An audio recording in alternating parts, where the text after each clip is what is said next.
Good evening and welcome to the March 8th, 2021 City Council meeting. Thank you for joining us in this remote meeting format we're using in response to Governor Brown's Stay Home, Save Lives order. This format enables the City Council to meet, hear from the community, and take care of business while everyone is safe. Anyone wishing to access the meeting can do so by watching live stream available on our website, the broadcast on Comcast Channel 21, or by following the access instructions listed for this meeting on the public webcast and meeting materials web page. Tonight's agenda includes a public forum and 3 public hearings later on in the evening. If you wish to participate in the public forum portion of the meeting and haven't already done so, please raise your virtual hand now to join the speakers queue in one of 2 ways. For those viewing the meeting on a computer, laptop, or other device, click once on the hand icon. For those listening to the meeting on the phone, press *9. We will continue accepting raised hands until 7:35. The meeting moderator will unraise or disallow any requests to speak that are made after the deadline. You will have 2.5 minutes to speak. For those wishing to testify at one of the public hearings, please wait to raise your virtual hand until I announce that it is time to do so in my introductory remarks for each hearing. Requests to speak will be accepted until the first person begins to testify. As a reminder, we are now allowing speakers the option of turning on your video when you are called on to provide testimony. As your turn is announced, the meeting moderator will temporarily promote you to a panelist status, and you can unmute and turn on your video if you wish. This takes a minute, so just bear with us through that slight delay as we make that transition happen. And please use this in a responsible way. We will cut you off if your behavior doesn't meet our code of conduct. And then I want to say one other thing, just looking at the list, we have 53 people who have raised their hands. And so I am just going to remind everybody that the council has set a time limit of 90 minutes for the public forum. If everyone speaks for 2.5 minutes, we will get through about 30 or so. That's been our past history. So I would encourage those of you who are coming for a repeat visit, have already stated these things to just remind us, if you use less time, it gives more people an opportunity to speak. And thank you all for committing the time, and just please try to be succinct so that more people can speak. And thank you. And as always, feel free to contact any one of us individually or together via email or voicemail if there's testimony that you were not able to provide, which may well happen to a number of you, or wish to reach us in a different way. And with that, we will begin. Our first item of business is actually committee reports and items of interest. And I know that Councilor Ye has something to bring forward, and I can form a queue for anyone else. I have Councilor Semple. Okay. Do you want me to go first? Yeah, why don't you go first? Okay, so everyone should have received an email last week about the ad hoc committee for police policies. So I have a motion I'm bringing forward on their behalf. They, as you probably know, they have asked for 2 additional meetings to complete their work and get their report ready to go. So move to extend the date that the ad hoc committee on police policy must complete its work by 1 month to April 30th, 2021. Second. Any discussion or questions? Okay, all in favor, please raise your hands. 1, 2, 3, 4, 5, 6, 7, 8, 7. Any opposed? Okay, Claire is frozen. I'm assuming she raised her hand. Okay, thank you very much. And I'll second. Thank you. Internet issues. Yes, I gather. I just didn't see your hand raised. So we heard your second. I just didn't see your vote. But I'm going to record you as a yes, I think. All right, on to Mayor, this is Councilor Surratt. Yeah. Are you voting yes to approve that motion? Yes, I'm having internet connectivity problems, so okay. Yes, I vote yes. Thank you. Okay, thank you. So that's 8-0. We're good. Thank you all very much. And thanks to the ad hoc committee for being willing to commit even more time to finish your work. And then I have Councilor Semple, Councilor Keating, and Councilor Zelenka. So Take it away, Councilor Sepple. Thank you. I'm just here as, well, I'm here as city councilor, but at this very moment, I'm speaking as Sustainability Commission liaison. I want to put a plug in for their work committee on the waste management for large events.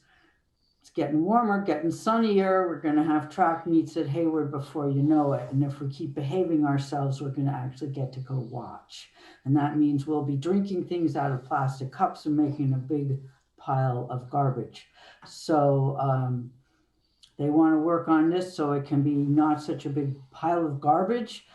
And I know we're probably not going to get to it really soon, but it would be a good idea if we could. Thank you. Councilor Keating. Thank you, Mayor. It is International Women's Day, and in celebration, I am wearing my vintage Barbara Roberts for Secretary of State. Of course, Governor Roberts was the first woman to serve as Oregon's governor. And another powerful Oregonian I want to highlight tonight, Abigail Scott Duniway, a suffragette who came to Oregon along the Oregon Trail in 1852 and started a family here in the Willamette Valley before relocating to Portland in 1871 to launch a feminist newspaper, The New Northwest. In 1912, Oregon became the 7th state in the Union to recognize women's right to vote. And a great deal of thanks goes to Abigail Scott Duniway for her work as a suffragette, and her legacy is impactful beyond words. Happy International Women's Day. Thank you. And Councilor Salenka. Thank you, Mayor. 3 items. One is I'd like to correct for the record that several people testified during the forum that Northwest Natural inaccurately stated that there was sufficient potential renewable natural gas or RNG to meet all of the residential demand for natural gas in Oregon. And for the record, that's not correct. The 2018 Oregon Department of Energy report, ODO report, Biogas on Renewable Natural Gas Inventory, stated that on page little II, that the gross technical potential for RNG was about 22.1% of the total yearly natural gas used in 2016. And then on page 38 said that the total consumption in the residential sector was 17%. So 22 is bigger than 17. So yes, indeed, RNG could potentially supply all of the residential demand in Oregon. Won't be easy. It will be very difficult to accomplish that. It'll take quite a long time to do it, but in the timeframes we're talking about for meeting our greenhouse gas emissions, that's one of the things in the many things that we need to do that are part of the Silver Buckshot to solve climate change. And one of the projects is actually here in Eugene at the MWMC wastewater treatment plant. And we're actually creating RNG there. The other thing I wanted to point out was that several people have been talking about, I sent an email to council about what cities have done to ban natural gas. And we're really referring to the Sierra Club analysis and the list that they compiled of 42 cities. I dug a little deeper into that and to actually find out what the cities have done. And despite what some people have said, none of the cities have actually banned all new gas infrastructure. In particular, nobody's banned industrial. I don't think they can. But however, many advocates have also been calling for no new residential, commercial, new buildings or hookups with no exceptions. Only 7 of the 42 have banned all new residential, commercial buildings without any exceptions. 13 more have had residential, commercial with exceptions, and another 10 just residential. Those exceptions look like either only residential buildings, or cooking and fireplaces exempt, or restaurants are exempt, or laboratories are exempt, or affordable housing in one city, and some exempt multifamily housing. So I just wanted to clarify that, and there's a little bit more detail in my email that I sent to the council. And I'll need a second round there. Well, you might as well take your second round now because there's nobody else in the queue. Oh, well, it'll be brief. I just wanted to let folks know, as I said a couple of months ago, I don't know how long ago it was, they all seem to blur together, that I was working on a work session poll on a proposal that would ask us to talk about a combo levy or bond that would help fund our climate action plan and our homelessness agenda. And I think combining those two things together, it builds us towards a coalition to get to yes. And so I wanted to have a conversation about how we might proceed with that and fund both of those very important and necessary things that we need. That, as far as I can tell, the only thing that's preventing us from fulfilling those two big agenda items is insufficient funds. So this would put out to a vote, people say, yes, we want to do that. So I'll be getting that to you this week. Thank you. And thank you, Councilor Keating, for pointing out that it's International Women's Day, because I was going to mention that myself. So bravo to all the women before us and with us and in the future who help shape our world and make it a better place. And thank you all women who step up for leadership. There are many of us in the state of Oregon and in the city of Eugene and in Lane County. So with that, I think we are, oh, Councilor Clark, sorry, you are waving at me and I was just ignoring you. There you go. Councilor. Thank you, Mayor. I appreciate it. I just want to put a quick plug in. I'm sure everybody probably saw it, but I put out a poll that came out on Thursday for a work session, and I don't know how anyone has voted yet. I haven't seen any of the results yet, but I do hope that my colleagues will support doing that. I made it a little bit more, I expanded it a little bit from what I talked about in the first place, from just a more robust response to bias and hate crimes to what could we do as a council and as a community to effectively lower the incidence of hate crimes and bias crimes in our community. So I hope that my colleagues will support that. Thank you. Thank you very much. And with that, I believe we are ready to take a look at the consent calendar and vote. So can I have a motion, please? Yes, you can. All right. I move to approve the items on consent calendar 1. Second. All in favor, please raise your hands. 1, 2, 3, 4, 5, 6, 7, 8. Thank you. That passes with 8-0. And we are then ready for public forum. The public forum is an opportunity for individuals to speak to the City Council on any city-related issues except for those items which have already been heard by a hearings official or are on tonight's agenda as a public hearing. When it is your turn, the moderator will announce your name and promote you to panelist status. Please state your name clearly and for Eugene residents, your ward, if known, before beginning your comments. Again, each person will have 2.5 minutes to speak. If you're watching the meeting, the timer should be visible. A yellow light will come on when you have 15 seconds to complete your comments. The red light and beep indicate the end of the 2.5 minutes. When your time has concluded, the moderator will demote you back to attendee status and move on to the next speaker. For those who have connected to the meeting via phone and don't have the benefit of seeing the timer, please be aware that your microphone will be muted at the 2.5 minute mark. And again, a reminder that the public forum is only 90 minutes long. So if those of you who have a chance to speak briefly. We'll give an opportunity for the largest number of speakers to be heard possible. And with that, I am going to turn it over to the meeting moderator to call our first testimony. Thank you, Mayor. And our first testimony will be from B. Erickson, followed by Ginevra Ralph.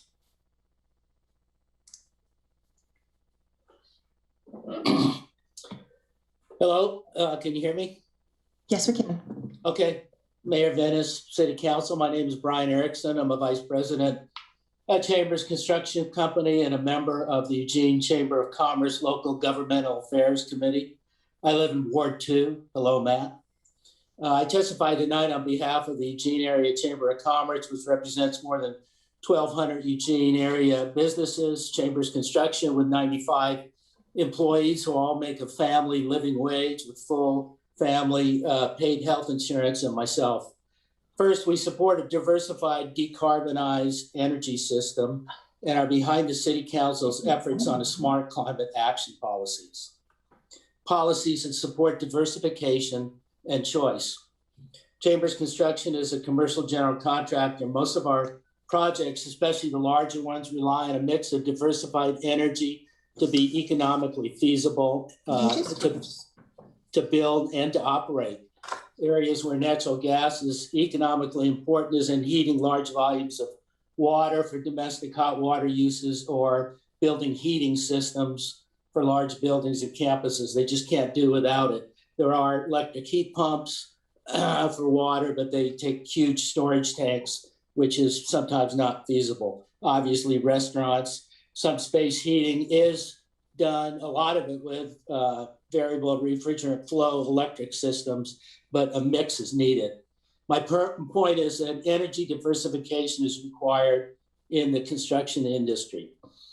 As we transition to a more renewable energy future, I think it's important to involve our current partners like Northwest Natural and electric providers to team up on solutions so that we can leverage the strengths of both for systems more resilient. Forced electrification takes away choice and will unnecessarily hurt Eugene's economy. Our city is not an island and is already under the jurisdiction of Governor Brown's executive order on climate. Let's work together for a diversified, affordable, resilient, renewable energy future. Thank you. Thank you. Our next speaker is Ginevra Ralph, followed by Lynn Woodridge. Mayor Venus, council members, good evening, and thank you for this opportunity to address you tonight on the natural gas issue. I am Ginevra Ralph. I live and work in Ward 3. Tonight, I represent the Shed Institute as well as our family. Both as a business and personally, we are committed to and invested in decarbonizing our energy systems and usages. We believe that it is crucial to do that with a balanced approach to diversified energy sources and in step with the best current technologies available at any given time. Roughly 10 years ago, we had to pretty much cold turkey switch over our entire 70,000 square foot building from off of eWeb's decommissioned steam heat system that had fueled the building since 1926. At that time, we were able to install highly efficient electric heat pumps throughout our classrooms, which were then only newly on the market in the United States. But we do heat and cool our performance spaces with natural gas, which is by far the most efficient and effective system for those much larger volumes of space. Until technology catches up with something better, replacing those units when needed with electrical ones is not the wisest and most energy efficient strategy. As a personal example, I owned my first electric car in 1975 at the height of the gas crisis. Its batteries probably weighed 3,000 pounds and top end was maybe 40 miles an hour with a range of about 35 miles. Fortunately, no one mandated that we all had to go electric at that time.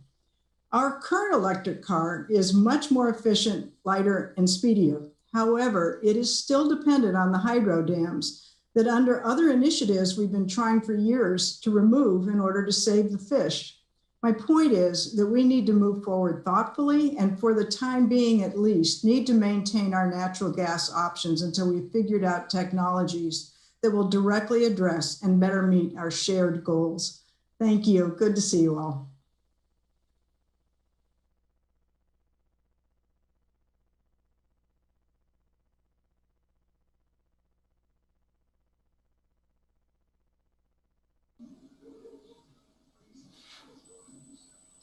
Hi, my name is Lynn Woodridge, and I'm the active Bethel Community Co-Chair, living in Ward 6 with my 92-year-old dad, and I'm a homeowner in the Bethel portion of Ward 8. Neighbors living near Justin Ponds off Highway 99 recently received a postcard letting them know of an application to remove the protected status of the ponds. The postcard said, "This notice is being sent to inform you and provide opportunity for comment on a request to remove the ponds and associated vegetation on the site from the Goal 5 Water Resources Conservation Map. The request would also remove the WR Water Resources Overlay Zone and associated protection for the site. The postcard was received on February 20th. One of the neighbors posted on Nextdoor. Snake River Justin Ponds owners, did anyone else get the big green postcard from the city regarding the land use change application filed to fill in the Justin Drive ponds next to Highway 99? There's a 2-week comment period. Pretty disingenuous to buy cheap property zoned 80% wetlands and riparian and then file a land use change to fill in the ponds. Help. I contacted the developer, Rick Sater, and he talked to the owner at Snake River LLC in Boise, Idaho. The owner assured him that they didn't intend to fill in the ponds. I invited our city councilor, Greg Evans, and arranged for a Zoom meeting with the neighbors and Mr. Sater on March 1st, 3 days prior to the public comment deadline. We had 18 people on the call. The Zoom recording was submitted with the public comments and is available to watch on our active Bethel Citizens Facebook page. The neighbors never heard that the property was up for sale as surplus property. There needs to be better notification. One neighbor suggested the neighborhood community might have wanted to buy it and turn it into a trust to protect the land. Mr. Sater didn't know if the ponds would be fenced off from the surrounding neighbors due to the liability issues. Many of them enjoy fishing in the large pond where there are bass, carp, crappie, and trout. One neighbor suggested that the city purchase the ponds to keep them protected. Mr. Sater confessed that if the current owner decided to sell the property, the next buyers could decide to fill in the ponds after the protections requested are removed. I'm asking the city councilors hold a work session for this situation, discussing the zoning and wetlands, and perhaps the city buying back the ponds. And please move up the Envision Eugene to help the Bethel area plan for a future where developers don't take away the green spaces they enjoy. Thank you.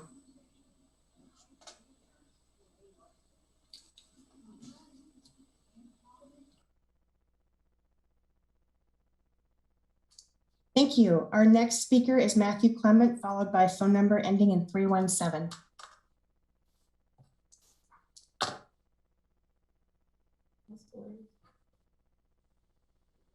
Can you hear me okay? Yes, we can. Okay. Mayor Venus and Eugene City Council. My name is Matthew Clement. My wife and I own and operate Ambassador Fireplaces, a local small business for 26 years. Operating in Eugene and Springfield, all over Lane County. I want to talk to you about the natural gas proposed ban and how that affects us. I discuss the subject of natural gas with my clients daily, both energy availability, efficiency, and what's the best option for them. For long-term residents and new to the area alike, I hear frequently frustration when natural gas is not available. I think this is important for you to understand because I don't hear very often about them not wanting it, but they want the choice of it. Natural gas is a big part of helping us employ 10 people who receive competitive wages and benefits and help support themselves and their families. The products we sell and install directly help improve the quality of life for our clients through efficient zone heating, backup heating, cleaner air than wood or pellet burning, convenience for those who need it, like the elderly or people that have physical limitations, cost savings over high cost electricity bills. I have personally heard from customers in tears, grateful that they were able to get a natural gas fireplace. A couple that came to mind was a woman battling cancer and was able to finally be comfortable while enduring her chemo, since the radiant heat of the efficient fireplaces we install is absorbed into your body differently. Second one was a single mom, grateful that her family was safe and warm during an extended power outage during one of our severe winter storms. Banning natural gas has a direct effect on each individual in the community, and I think it's worth noting. In a world where choice is vital, choice in energy is no different. Having multiple options for reliability followed by stewardship. With continued investment in efficiency and renewables, this includes exciting future of renewable natural gas to the list as options. Mandating and incentivizing high efficient options over the inefficient burning of fossil fuel, which is 49% when used to make electricity, which currently, Oregon is supplied 40% of their electricity by burning fossil fuels. I think we could do better by investing in more efficient options. Thank you for your time, and I hope you consider my words. Thank you. Our next speaker is phone number ending in 317, followed by phone ending in 330.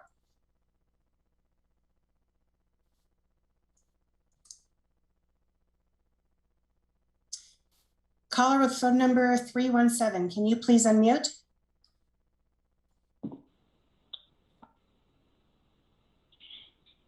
Hello, can you hear me? Yes, we can. Okay. Good evening, Mayor, members of the council. My name is Scott Anderson. I'm a member of Operating Engineers Local 701. I've helped build renewable resources and work on several windmill projects in Oregon.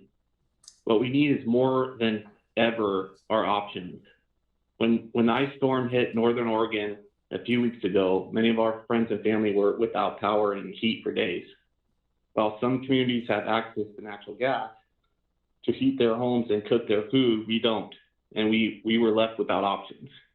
It's important to remember that decisions that you make impact people in many ways. That is why you need to meet with community members and reach out to everyone involved before making a decision that could destroy thousands of jobs. Infrastructure jobs are great jobs, and that's why we need to work together to plan a path forward for everyone, including workers and industry partners like Northwest Natural. I urge the City Council to keep working with Northwest Natural to come up with plans to move forward together. Thank you.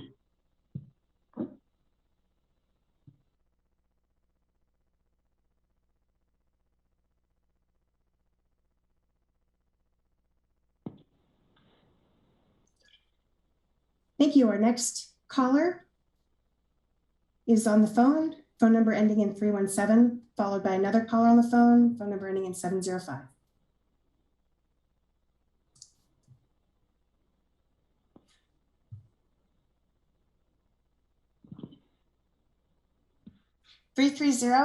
Are you ready to go? Yes, I am. Wonderful. Thank you, Mayor Venus, members of the council. For the record, my name is Greg Astley, Director of Government Affairs for the Oregon Restaurant and Lodging Association, and thank you for the opportunity to speak tonight. To say that the last 12 months have been beyond difficult for the hospitality industry would be a huge understatement. Many people forget that lodging properties were some of the first casualties of COVID-19 and the restrictions imposed because of the global pandemic. Conventions, business trips, and even leisure travel were severely restricted or eliminated, leading to devastating economic losses and record unemployment.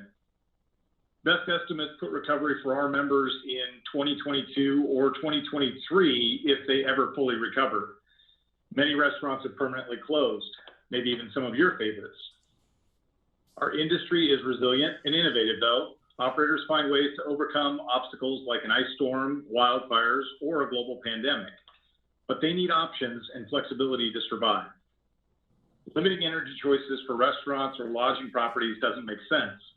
Not only would some operators have an unfair advantage over others, the options for what you could cook just wouldn't be the same. Some concepts need natural gas for cooking. It's not the same meal without it. Having multiple energy options also means a more reliable system for everyone. The recent winter storm showed the importance of having more than one source of energy. As a statewide association, we hope Council considers the impacts of local climate change work and how it can conflict or coordinate with state objectives. Inconsistent rules and regulations, or worse, contradictory goals, not only frustrate operators, but can hinder the kind of economic and job recovery we so desperately need. We encourage Council to continue your discussions with Northwest Natural and to engage a diverse group of community members who may not have had the opportunity to attend tonight's meeting and be heard. We're asking you to consider a reasonable, balanced approach to renewable energy for Eugene's future and to make sure everyone has a seat at the table. Thank you. Thank you. Our next speaker is phone number ending in 705, followed by phone number ending in 005.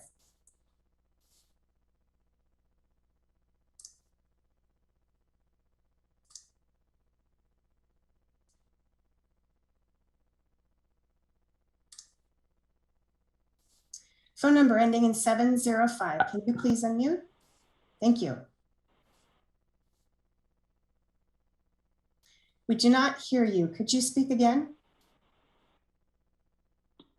Yes, can you hear me? Yes, we can. Thank you. Okay. Mayor Venice, members of the council, my name is Chris Montgomery. I'm a proud member of Local 701 IUOE Operating Engineers. The UCLA study is a great resource and has some great advice on how to approach this issue. Unfortunately, the people who are preaching the loudest about the study don't seem to have read it. The study carefully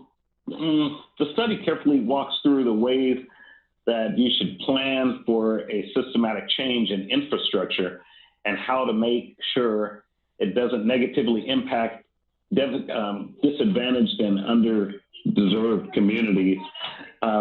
These are that Northwest Natural is already doing. These are things they're already doing. Community outreach partners with unions, investing in new greener tech, and rolling out improvements and partnerships with community stakeholders is already happening. This is why the city council needs to stay on board and stay a part of the solution. You don't just jump off the train just because it wants to speed up. And you don't derail it just to blow everything up and figure out the fix sometime later. We would just like for Northwest Natural to keep working, and we'll all get into the future as we need. Thank you.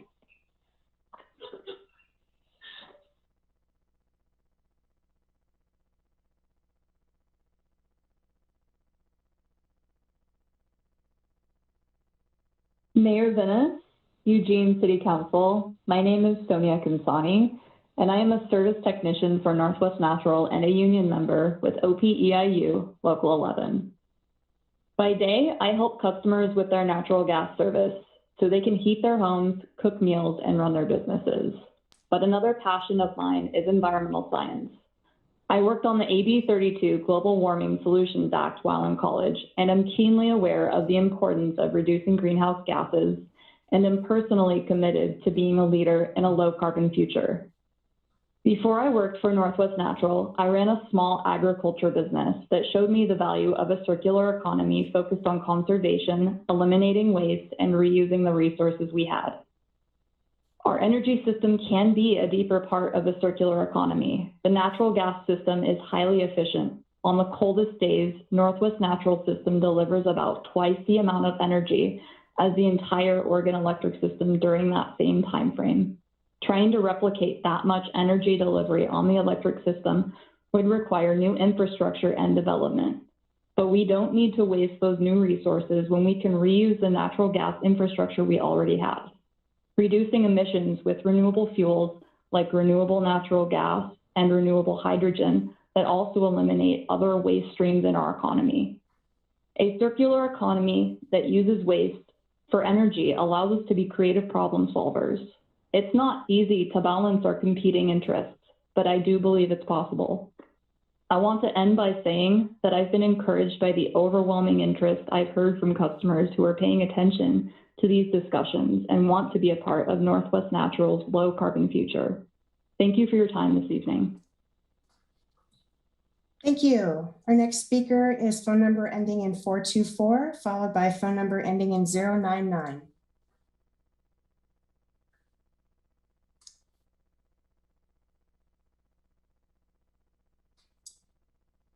Phone ending in 424. Can you please unmute?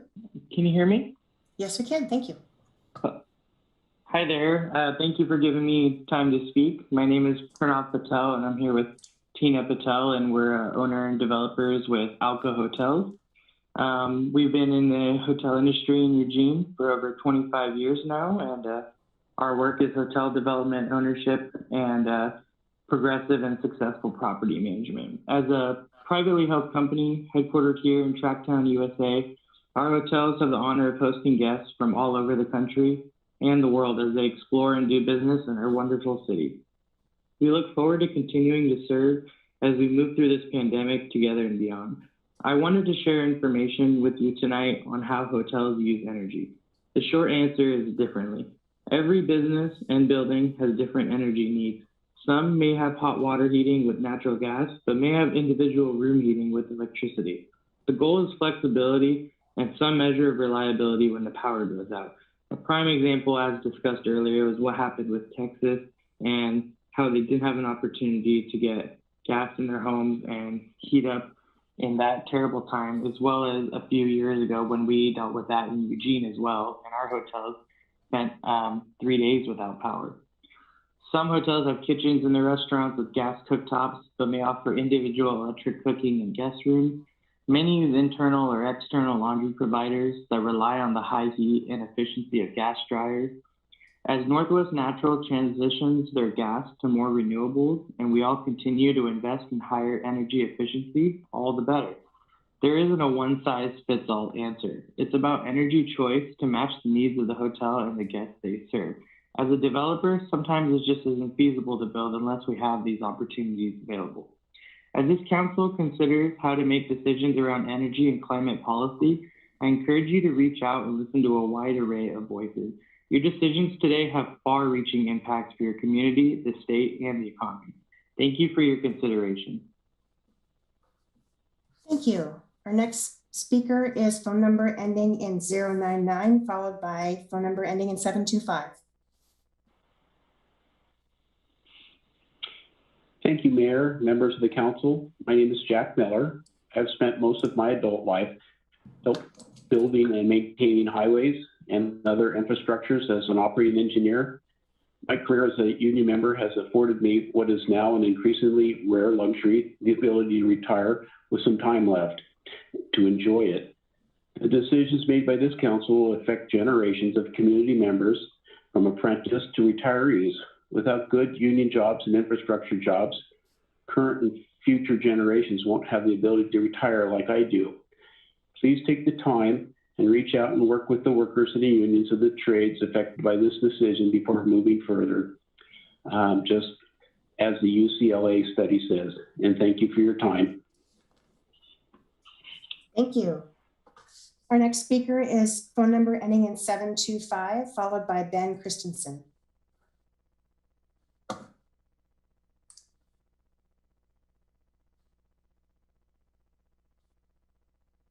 Phone number ending in 725. Can you please unmute?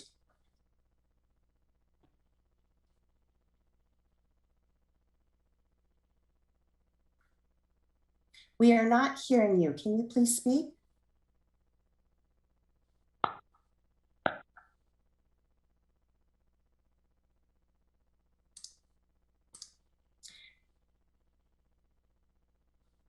Phone number ending in 725, we are going to come back to you. Our next speaker will be Ben Christensen. Can you hear me? Yes, we can. This past week, we saw another instance of disproportionate policing in Eugene. I was at the event on January 9th, where many known violent white supremacist organizations like the Proud Boys showed up. Of the people in attendance at the anti-socialism gathering that day, they were involved in the altercation. 3 were at the attack on the Salem Capitol building, and at least 1 has been charged with a felony riot that I know of. On March 6th, March 6th of this year, the police, in both marked and unmarked police vehicles, circled a park in downtown where people would set up tables and hand out literature and talk. We identified at least 10 police vehicles over the course of 5 hours, including the chief of police himself. In Salem, the city council started to ask questions as to how policing works and why one group of people is clearly treated differently from another. I'm demanding to know why the city of Eugene City Council is willing to give the police a free pass anytime things like this happen, and as a result, has set up a system of near zero accountability. I've also figured out that this Eugene police have completed an investigation as to whether any officers were involved in the January 6th attack on the U.S. Capitol. I'd like the results of this to be made available to the public. This should not be difficult, as many other police departments throughout the country already have done so.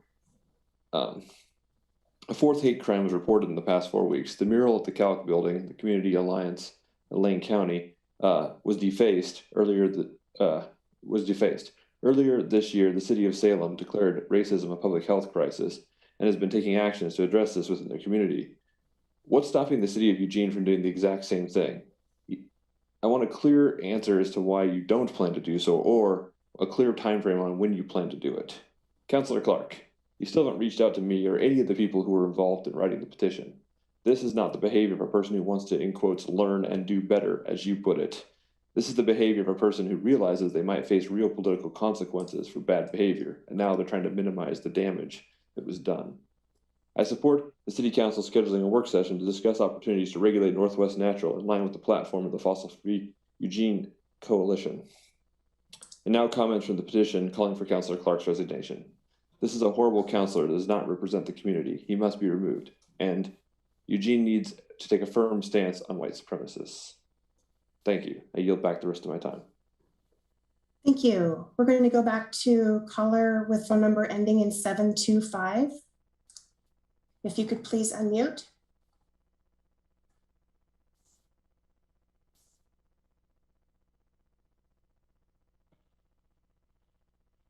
Great. Hello, my name is Mark Kobe. I have been a stationary engineer since 1975, spending my career helping and maintaining and upgrading the food and beverage industry production facility. I say maintaining and upgrading because the best way to introduce technical advances is to build on the existing facilities you already have. I don't think it makes sense to try and throw away out the existing gas grid, especially without any alternative plan when the technology exists to upgrade the existing facilities you have. Families depend on natural gas for heat, food, and jobs. Now that we finally have the technology to upgrade the gas systems, people don't want to dismantle it. How would that be environmentally smart? It's like throwing out a computer instead of upgrading the power supply you already have. The council should instead to continue to work with North Natural Gas to upgrade with the renewable natural gas and other technology to support our community. Thank you for your time. Thank you. Our next speaker is Brad Warneth, followed by Cascadia Wildlands.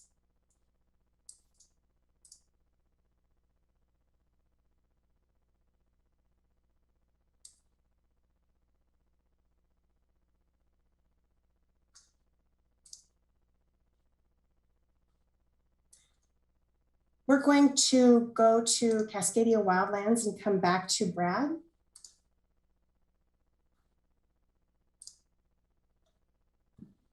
Hello, can you hear me? Yes, we can. Mayor Vinis, city councilors, and city manager Maderi, thank you for providing this opportunity for public testimony. My name is Dylan Plummer, and I'm the grassroots organizer with Cascadia Wildlands, a regional environmental nonprofit dedicated to defending public lands, protecting imperiled species, and fighting against the climate crisis. I'm also a resident of Ward 2 and a member of the Amazon Neighborhood Association. As a former union organizer and member of Communication Workers of America, I appreciate hearing from the trade unions tonight. As today's International Women's Day, I want to take a moment to recognize that women, particularly BIPOC women, are disproportionately impacted by the climate crisis and environmental degradation. Along those lines, I'm here tonight to testify to encourage council to continue down the path of climate justice that you embarked on when allowing the franchise agreement with Northwest Natural to lapse, and to take on the frac gas industries in cities hold in our city. It is of utmost importance to move quickly and to set an example of bold climate action for communities across the state. That is why I'm asking for you to schedule a work session to pass ordinances to restrict the construction of new, mind you, new gas infrastructure, and to disallow cash incentives to switch homes from electric to polluting gas appliances before renewing negotiations with the corporation. I want to quickly respond to Councilor Zelenka's statement at the beginning of the meeting. The gas industry's focus on renewable natural gas, RNG, is for PR purposes. RNG is not a real solution to pollution from frac gas in residential and commercial buildings. While RNG can potentially fill approximately 1/5 of our state's current demand of natural gas, experts, including Dr. Mark Jacobson of Stanford University, have shown that this capacity must be preserved for a purely industrial capacity with a focus on heavy machinery that cannot be easily electrified. Unlike industry, residential and commercial buildings can be easily and affordably electrified and should not in any way rely on RNG, especially when much of the technology has not been built to scale. I also wanted to note that we are not asking for a ban on existing infrastructure, but rather advocating for the immediate ban on new gas infrastructure, which would further entrench our city into a fossil fuel energy system that is destroying our planet and putting our communities in danger of climate-driven wildfire. As climate change worsens, extreme weather like the entire nation experienced last month will only become more common. Even here in Western Oregon, we faced an ice storm that left thousands across the Willamette Valley without power. While the fossil fuel industry and its spokespeople point fingers at the Green New Deal and claim that these outages demonstrate the need for greater reliance on their polluting fuels, the reality is quite different. Investments into increased emergency energy storage and batteries and microgrids made up of decentralized solar generation are the most effective means by which to help our city and our state adapt to the extreme weather already baked in by the climate crisis and lead the way to reducing our emissions and mitigating the worst impacts of said crisis on our community. A diverse portfolio of renewable energies paired with investments in energy storage and decentralized microgrids for strategic industries and services could prevent disasters like the one that we witnessed just a few miles north or in Texas. And the good news is that we have no shortage of source. Thank you very much. That concludes your time. Our next speaker is Dave Rinaldi, followed by David.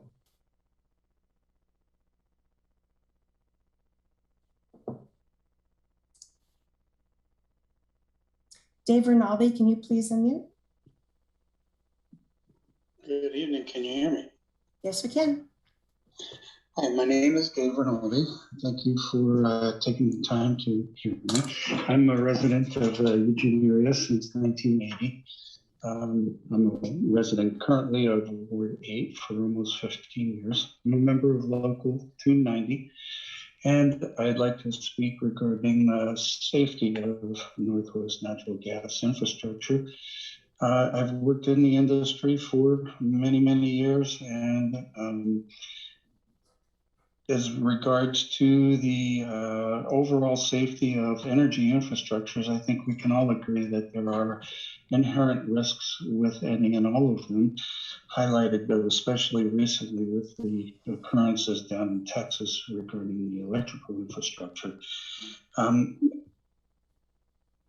I feel confident that Northwest Natural has invested much time and money in making their infrastructure safer with excess flow valves and newer coatings of piping systems and plastic piping.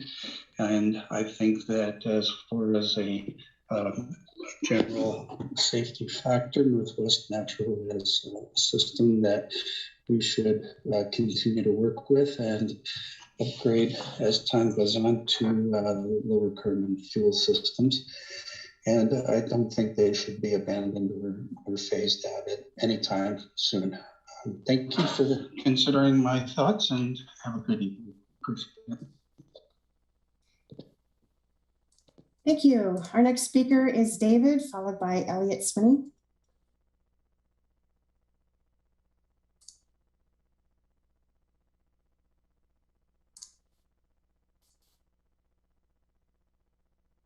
David Van Piccioni, can you please unmute? Yes, okay, I've unmuted. And I don't have an image. How do you get the image on? It's your camera settings. You can start your video. Where's the camera settings? You may just want to move on with your testimony. Okay, here I go. Okay, I don't know. I just was thinking primarily about talking about the construction that you want to do along the river and in Alton Baker Park. I don't think that the question is whether it can be built on there, but whether it should be built at all. I consider parks to be the shrine of wherever city I'm in, including the path by the river.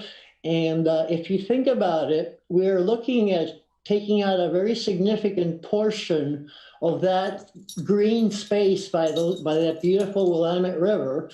That is happening. That is something you're planning for this year or the next year. What's going to happen in 5 or 10 years? I'll give you an example. there was a king that was very bored and he couldn't find entertainment. So he said, I'll reward anybody who can make me feel happy again. So there came a wise man and showed him how to play chess, showed him the pieces. The king liked it a lot and says, I will give you a gift. He says, I don't want a gift. He says, I'll give you anything you want.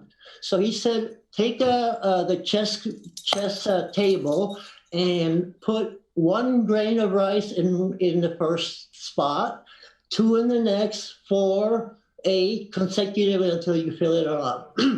So what he ended up getting what the number he ended up getting, the court mathematician figured it out, was 18 quintillion 415 46 quadrillion 704 4 73 billion 1,615. That's a pretty big number. I don't even know any of these, how many decimals that has, but it's a very big number. So the reason I mention this is because we're not as bad as this example says. We're having a population worldwide that's growing at 1% approximately. So it's not like it's not as bad as it's doubling each year, but it's 1%, and you do keep doing it every. Thank you. That concludes your time. Our next speaker is Eric Jackson. And Elliot Swinney, if you wish to remain in the speaker's queue, can you please raise your hand again?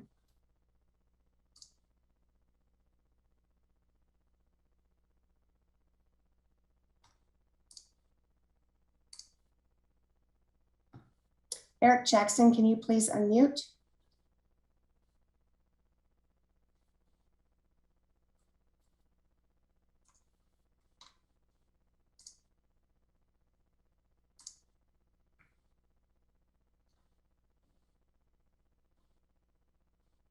We're going to move on to Janie Fingal.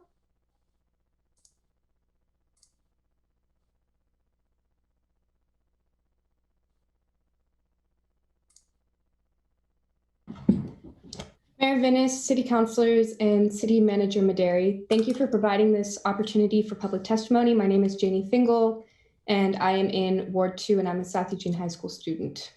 Thank you for your decision to walk away from negotiations with Northwest Natural over the franchise agreement as they currently stand, and for holding the corporation accountable to the desires of your constituency, the people of Eugene, in regards to greenhouse gas reductions by allowing the current agreement to lapse.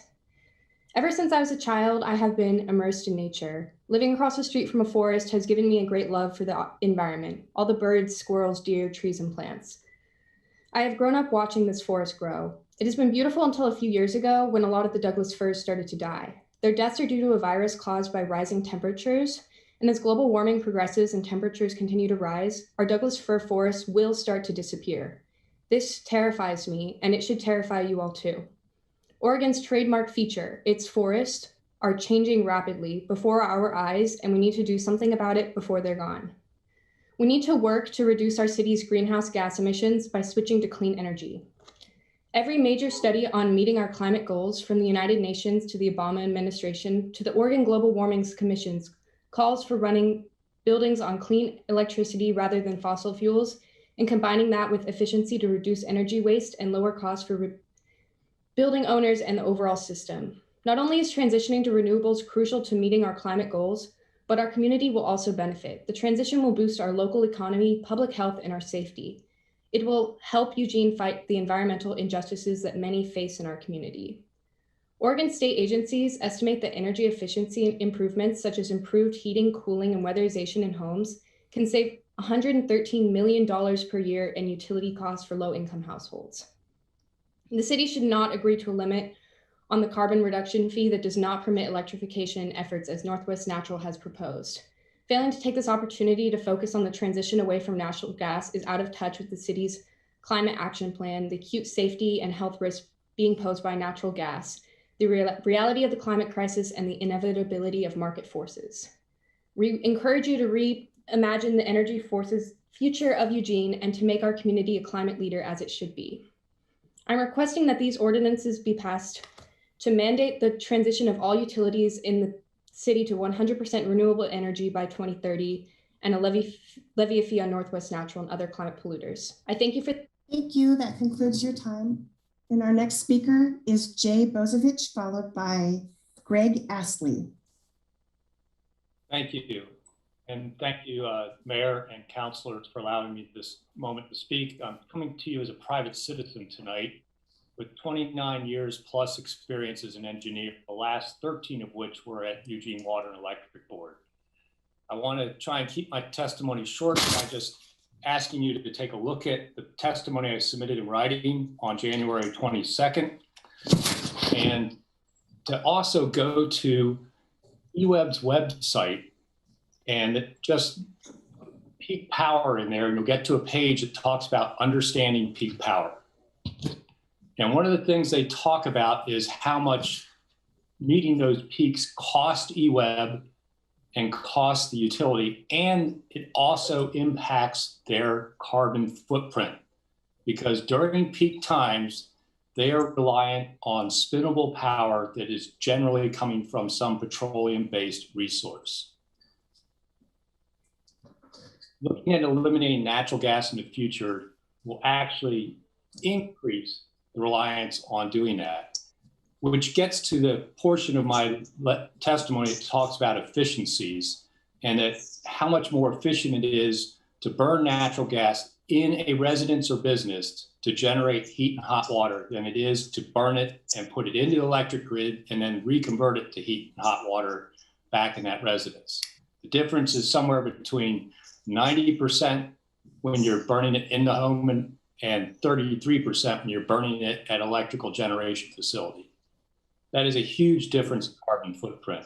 Until we have storable green energy, it's going to be difficult to convert that. I'd also like to bring your attention to the fact that our electrical grid is an aging piece of infrastructure. We've seen the results of that in the winter storms, but I want to remind folks that the Paradise Fire in California and the Holiday Farm Fire ignition points were our electric grid. And we really should think about, if we ban new natural gas infrastructure, the additional stresses we are placing on that grid, particularly during peak times, and the need for the safety of that grid. And I just don't think we're ready yet. I hope that you guys will talk to your partners at EWEB, particularly the engineering department, talk to your partners at BPA. Thank you. Thank you. Our next speaker is Greg Astley, followed by Eric Jackson. Mayor Bennis, members of the council, as I've already testified by phone, I'm going to go ahead and yield my time to someone else so they'll have it. Thank you very much. Thank you very much.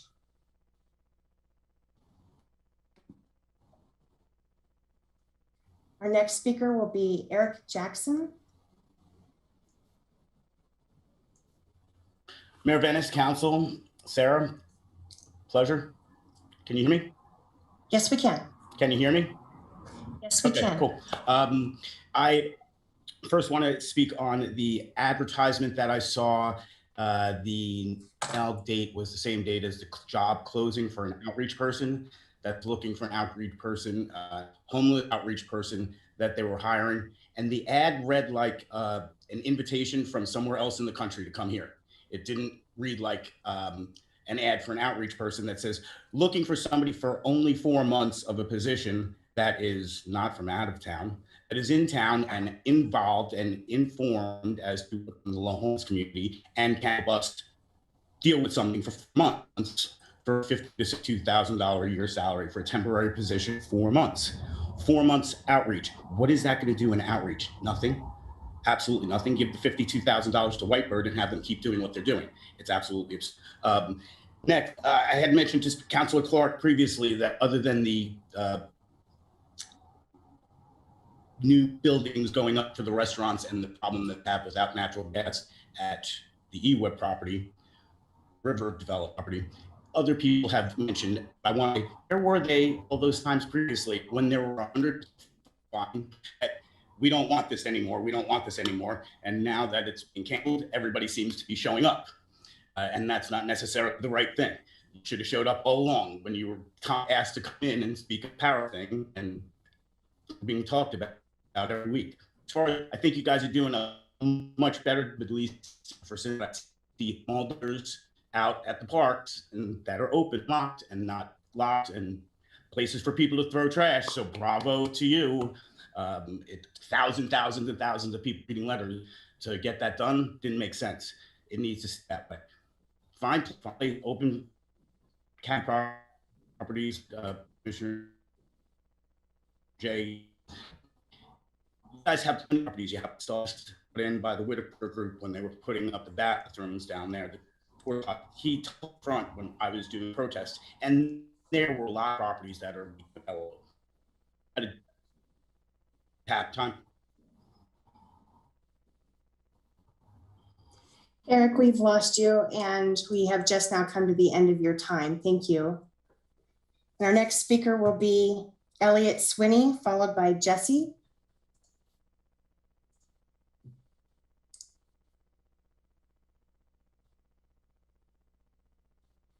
Elliot, are you able to unmute? Yes, hello. Sorry, my Wi-Fi was being bad. Mayor Venice, City Councilors, and City Manager Medary, thank you for providing this opportunity for public testimony. My name is Elliot Swinney. I live in Ward 2 and I'm a student at South Eugene High School. Thank you for your decision to walk away from the negotiations with Northwest Natural over the franchise agreement as they currently stand, and for holding the corporation accountable to the desires of your constituency, the people of Eugene, in regards to greenhouse gas reductions by allowing the current agreement to lapse. Transitioning to renewables is imperative to meeting our climate goals. It will provide benefits for our local economy, public health, and safety, and mark a first step for Eugene to combat environmental injustices in our community. This past summer, our valley was plagued with a thick cloud of smoke that had been caused from the intense fires from the near Cascades, as well as many fires throughout California. My family and I stayed in town for a few days, but realized that the smoke and fires had no intention of ending. We stayed inside and bought air filters, which were scarce due to how many people were buying them, although I'm sure they will come into use in the future considering the trajectory we are on. We ended up deciding to drive to Colorado to stay with family there in order to escape the fires, which we weren't fortunate enough to be able to do. After staying there for a week or so, we drove back to Eugene. Shortly thereafter, our family members in Colorado were sending us pictures of the hillsides and mountains near their house engulfed in flames and surrounded by smoke. People lost their homes, belongings, properties, and lives to these fires, and it cannot happen again. There is a fix to this problem, and it begins with supporting and enforcing a transition away from fossil fuels and towards clean electric energy. We support you to reimagine Eugene's energy future and to make our city the example of climate leadership that it should be. Before renewing negotiations with Northwest Natural, it is imperative that the city signal its dedication to this effort by passing ordinances to ban the construction of new gas infrastructure in the city, and to ban the use of cash incentives by the corporation to compel residents to install gas appliances. We support you to use this opportunity to start a process to completely decarbonize our city and equitably move our community into the new decade. Northwest Natural can no longer be allowed to hold our city's climate policies hostage. Thank you, Elliot. That concludes your time. Our next speaker is Jesse, followed by Jim New. Mayor Venice, City Councilors, and City Manager Medary, thank you for providing me this opportunity for public testimony. My name is Jesse. I reside in Ward 1, Calapooya Land, and I work with Sunrise Eugene. I'm also an LCC graduate and a member of the basketball program there. I'm an essential worker at a local grocery store as well.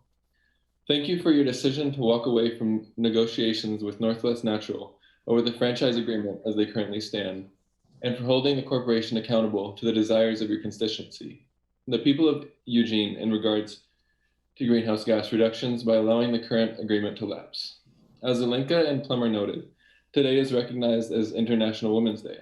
Dylan mentioned the disastrous and disproportionate effect the fossil fuel-induced climate crisis is already having on women and Black Indigenous women of color.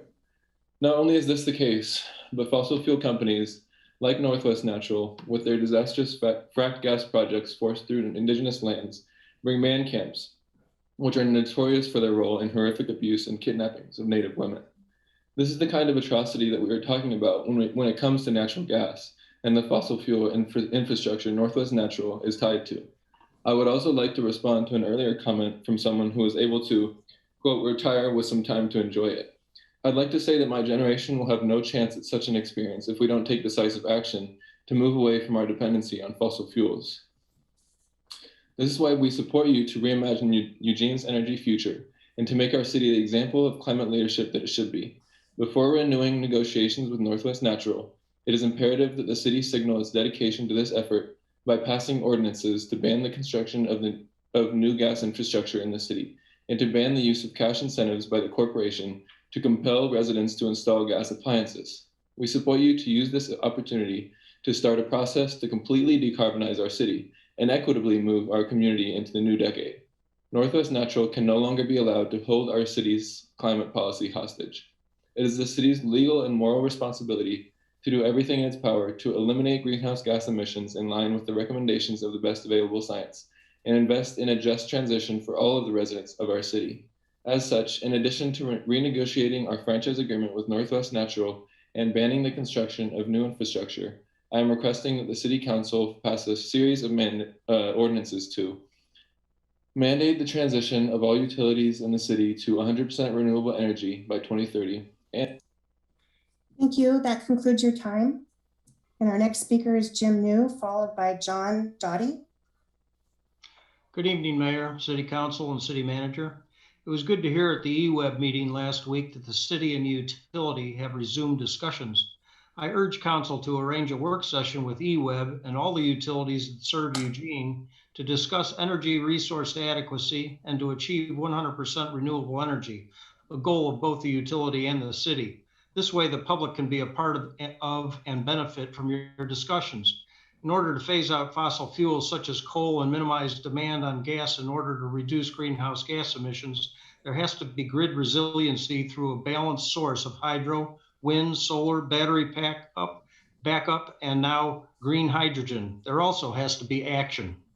Last October, EWEB, Northwest Gas, and Bonneville Environmental Foundation signed a memorandum of understanding to develop a renewable hydrogen facility that would store long-term renewable energy for when it is needed at peak times. This project has been touted by Northwest Gas as their future renewable success story. How close is that to shovel ready? Has anyone discussed that with you since October?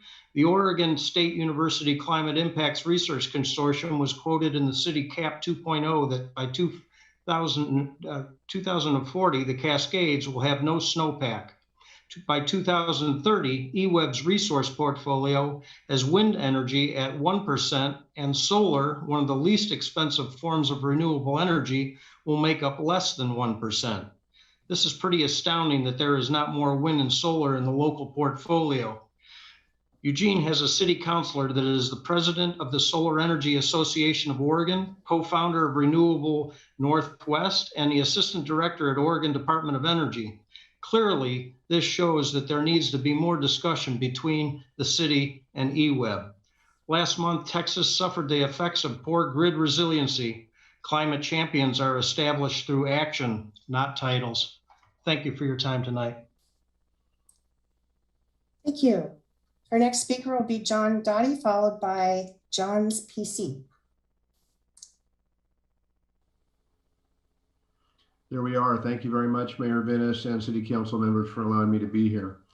I am John Doughty, and I am a citizen of Ward 6. It is my pleasure to be the chair of the Eugene Chambers Local Government Affairs Council, also known as LGAC. LGAC is a group of past and present community and business leaders, community members like you, that deeply care about our community's success, opportunity, equity, and health. In Eugene, over 3,000 business and institutions, private and public, and 22,000 households, residences, have chosen natural gas as a component to meet their energy needs. Climate action has great impact on our community's success, our opportunities, our equity, and our health. This action includes diversification of our energy system. No energy system is perfect, neither gas, electric, or other alternatives. This is why we need to work with our community and private partners to leverage the strengths of each energy source and build solutions collaboratively. Working together will help us balance the intended and unintended impacts of climate action on our community's success, opportunity, equity, and health. Thank you all. Good night. Thank you. Our next speaker is John's PC, followed by Justin.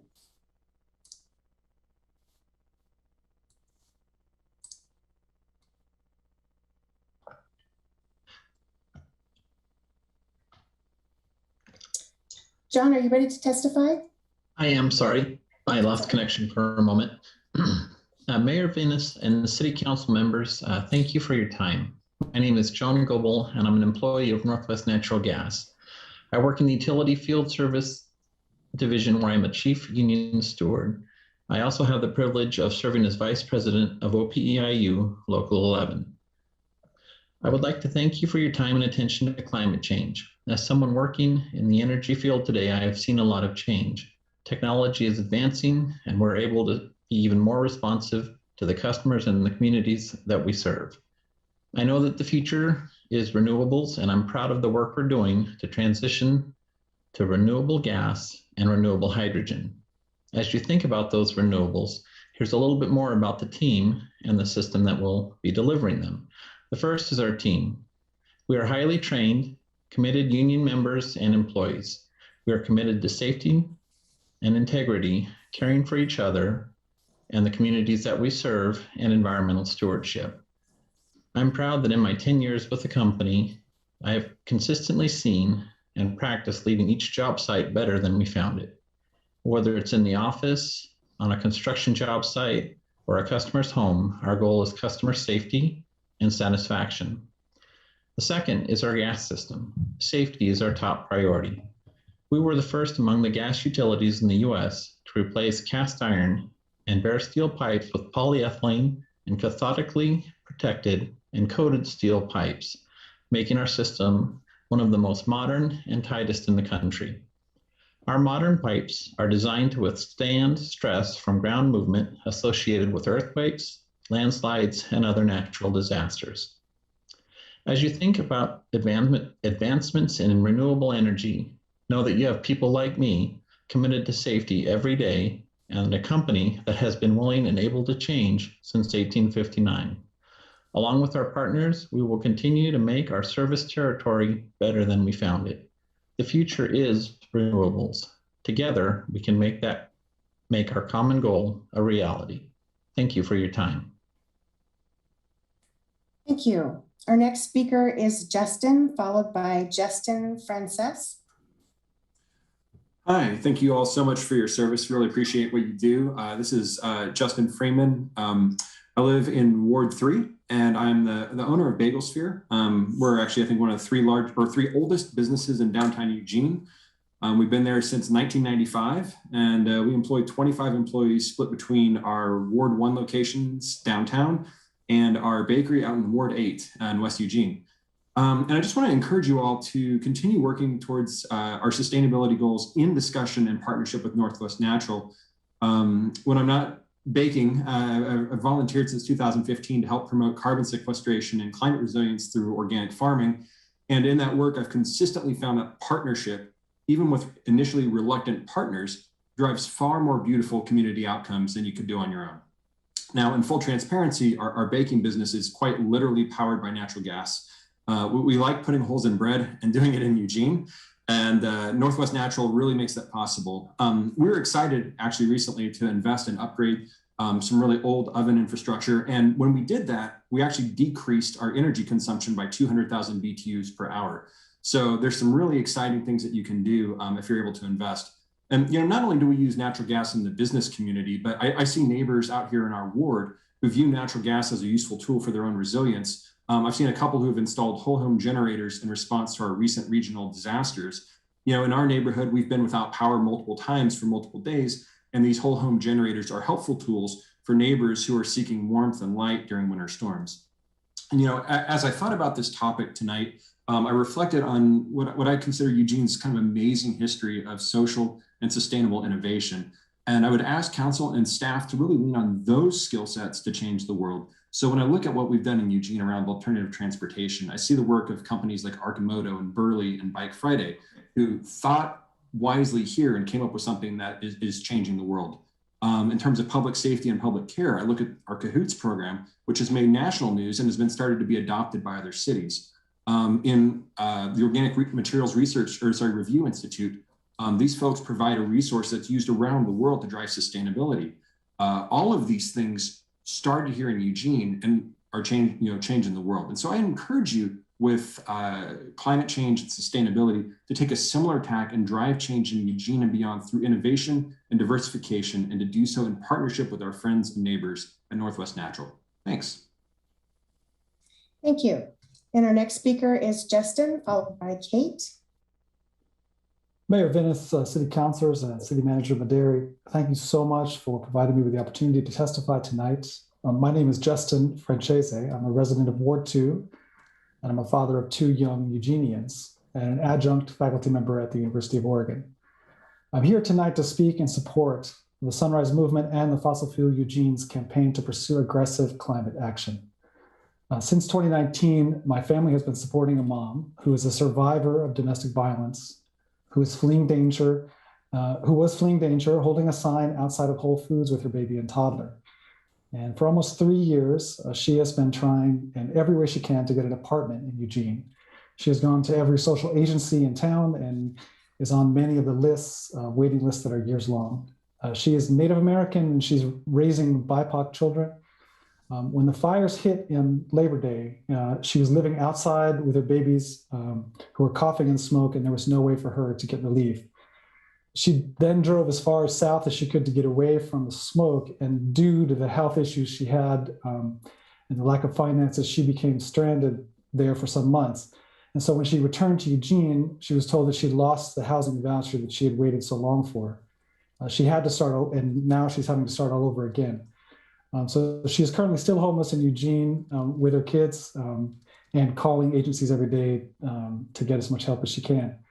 So in my opinion, this is the climate crisis in action. This is what the climate crisis looks like in Eugene. BIPOC families that are hit worst and hardest. So I believe we must act and take bold, difficult actions. And I urged you to act so that her children and our children may be able to grow and succeed in a world without climate chaos. If we can work to transition the city off fossil fuels, we can join many of the other cities who are doing this difficult work across the country. Like many before me who have testified, I urge you to, before renewing negotiations, schedule a work session to pass ordinances that restrict new gas infrastructure and disallow cash incentives to switch homes from electric to polluting gas appliances. And in all of this, I urge you to ensure racial equity is in the transition to fossil fuels, which I believe is inevitable. Thank you. That concludes your time. Our next speaker is Kate, followed by Larry. Hi, can you hear me? Yes, we can. Great, thank you. Mayor Venice, City Councilors, and City Manager Medary, thank you for providing this opportunity for public testimony. My name is Kate Goldsworthy, and I'm a resident of Ward 2, here representing myself. Thank you for your decision to walk away from negotiations with Northwest Natural over the franchise agreement as they currently stand, and for holding the corporation accountable for the desires of your constituency, the people of Eugene, in regards to greenhouse gas reductions by allowing the current agreement to lapse. I am testifying today on behalf of the Fossil Free Eugene Coalition. We are a part of a growing movement in Eugene and across the region, advocating for a just transition to renewable energy. We are specifically focused on working towards the electrification of buildings as they provide a clear mechanism for dramatically reducing greenhouse gas emissions of our city, our state, and our region at large. Every major study on meeting our climate goals, from the United Nations to the Obama administration to the Oregon Global Warming Commission's calls call for running buildings on clean electricity rather than fossil fuels and combining that with efficiency to reduce energy waste and lower costs for building owners and the overall system. Not only is transitioning to renewables imperative to meeting our climate goals, but it also will provide benefits for our local economy, public health, and safety, and make a first step for Eugene to combat environmental injustices in our community.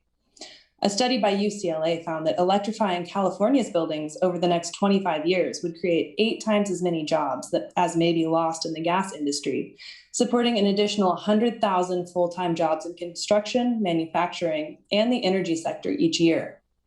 Oregon would expect to see jobs numbers for our state proportional to our population and housing stock.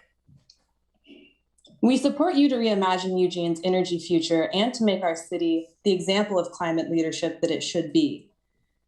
Before renewing these negotiations with Northwest Natural, it's imperative that the city signal its dedication to this effort by passing ordinances to ban the construction of new gas infrastructure in the city, to ban the use of cash incentives by the corporations to compel residents to install gas appliances, as this is unjust.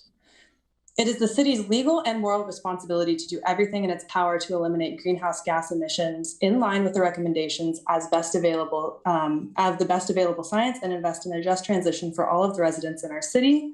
As such, we demand that you ban new natural gas hookups while also mandating the transition of all city utilities to 100% renewable. Thank you. That concludes your time. And our next speaker is Larry, followed by Lou Christian.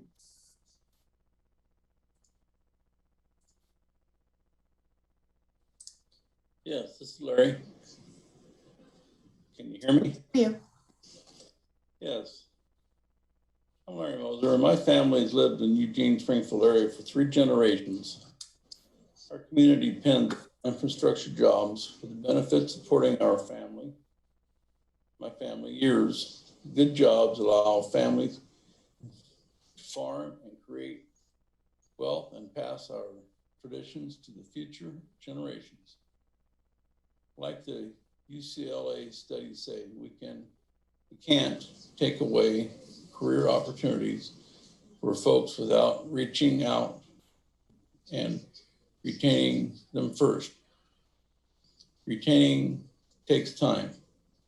You can teach an old dog new tricks. You just have to be patient and work with them, especially when it is important. You can't put drugs out for the event staff conversation. The city council must do more reach out to the community support before making a drastic decision to stop negotiation of natural gas in our community. It is counting on you. Natural gas is a form of usage and a very clean fuel that should be used, or it will just go into the environment and be wasted anyway. In the atmosphere, either way, it is going to go into the atmosphere. And thank you for your time and have a good evening.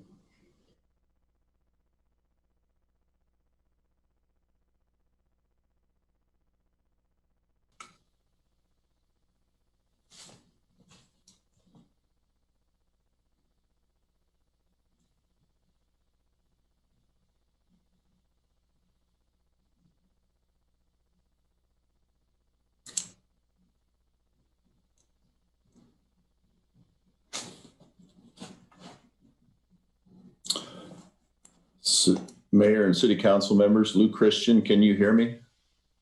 I'm sorry, my computer just reset. I've lost the audio portion, so thank you for letting me know that you can hear me. Good evening, Mayor Venus and City Councilors. My name is Lou Christian. I'm the business manager for Plumbers and Steam Fitters, Local 290. I represent over 4,600 members. Many work in the Eugene area, as I did myself as an apprentice.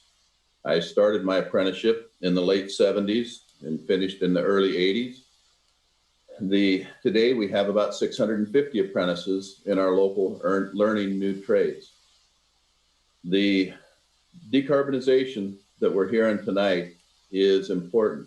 A lot of people have very strong emotions about natural gas and electricity. We've seen many fires started recently in California because they didn't shut the power off on the power lines. There needs to be redundancy, and our systems need to be better protected from natural disasters. The redundancy of having natural gas lets us heat our homes when the power's out, creates very efficient heat for our buildings and infrastructure. If we don't continue to build the infrastructure as the new renewables and hydrogen are going to become available, we won't have the infrastructure to deliver those to our residents. The cost impacts of not doing this and going to electrification are going to fall heavily on the economically disadvantaged. They are the ones that are least able to afford this.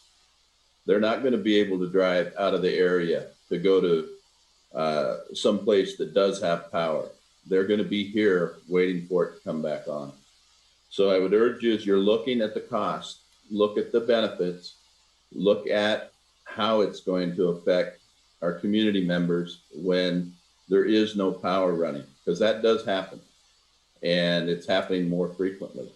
So if you look at all of the information, I believe you're going to find renewables and hydrogen to be a very clean source for the future.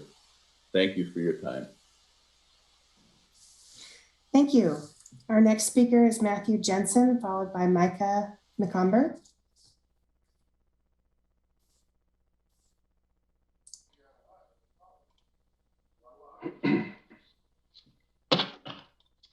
Mayor Venus and the City Council, my name is Matthew Jensen. I'm President and Business Representative for Laborers Local 737. I'm also Vice President of the Lane Coos Curry Douglas Building Trades Chapter, and I represent many laborers across the state of Oregon, including many that live within the Eugene area. As you think about implementation of Eugene's climate action planning process, I'm grateful to be able to participate. I'm here as a representative for union members who work on construction jobs led by both the electrical energy sector as well as the gas energy sector. Our state and country experienced extreme weather in the last few weeks. Yes, we know that climate change is the cause, and we also know that as we fight that climate change, we are going to need to create a path forward methodically together. According to the news, because they hadn't weatherized their system, the Texas electrical grid was within less than 5 minutes of complete collapse. It would have taken weeks to come back online. This problem wasn't about renewables versus fossil fuels. It is about depending on a single isolated system and not planning ahead for what we know to be our future, more extremes. In Europe, they're well ahead of us on carbon neutrality, and they have shifted from the idea of electrifying everything to deep investment in renewables, including renewable natural gas and renewable hydrogen. They are learning more about the needs of their climates in a low carbon future and are adapting. Our members are excited to work on emerging renewables projects to include renewable natural gas and renewable hydrogen. There has to be a bridge between our energy sources we rely on now and emerging technologies, and cutting natural gas from the equation is not the answer. All of our infrastructure needs investment, and the more we need to fight climate change, the more it makes sense to spur innovation for renewables in every sector, not attempt to choke it off through ideas like gas bans. Thank you for your consideration. Thank you. Our next speaker is Micah McComber, followed by Michael Toby. Can you guys hear me? Yes, we can. Thank you, Mayor, and thank you, City Councilor. My name is Micah McComber. I'm a local home builder, Three Creeks Construction, past president of the Home Builders Association. And thank you for having me on tonight. I come on to talk about, I would like to persuade you guys to consider all forms of renewable energy in a balanced low carbon future. And I do encourage you guys to partner with Northwest Natural in the future. What Jay Bozovich written testimony, I think is very worth a read, and I hope all you guys do read it. You know, everything from peak energy demand and actually how the system works on the electrical system. The theory of decarbonizing the energy system may be a great theory, but you have to look at the actual how it can actually be done. And if you ban natural gas as an energy option, then when peak energy demand comes, which is usually in the winter months during the mornings when water heating and home heating are most biggest demand, that's when the EWEB's going to use they're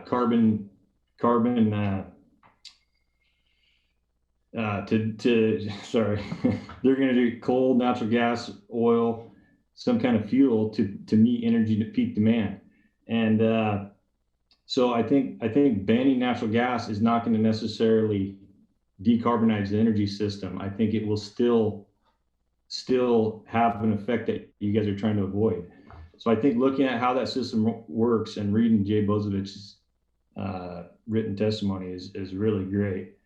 Also, we put in a lot of tankless water heaters in our homes and natural gas furnaces with heat pumps. That's something really to look into. I think a heat pump system with a natural gas furnace is a very efficient system. You don't have the resistant heat strips with the peak energy demand when the temperature gets too low. So thank you for your time. I know I'm running out of time. Have a good night.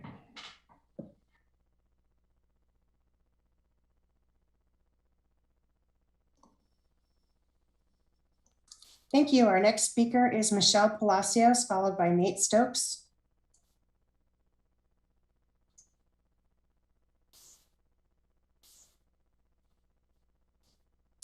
Mayor Venus and councilors, my name is Michelle Palacios. I am the Secretary Treasurer of the Oregon Hop Growers Association.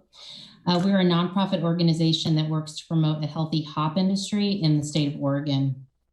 Our state's hop farmers grow hops on more than 7,400 acres, making Oregon the third largest hop producing state in the country.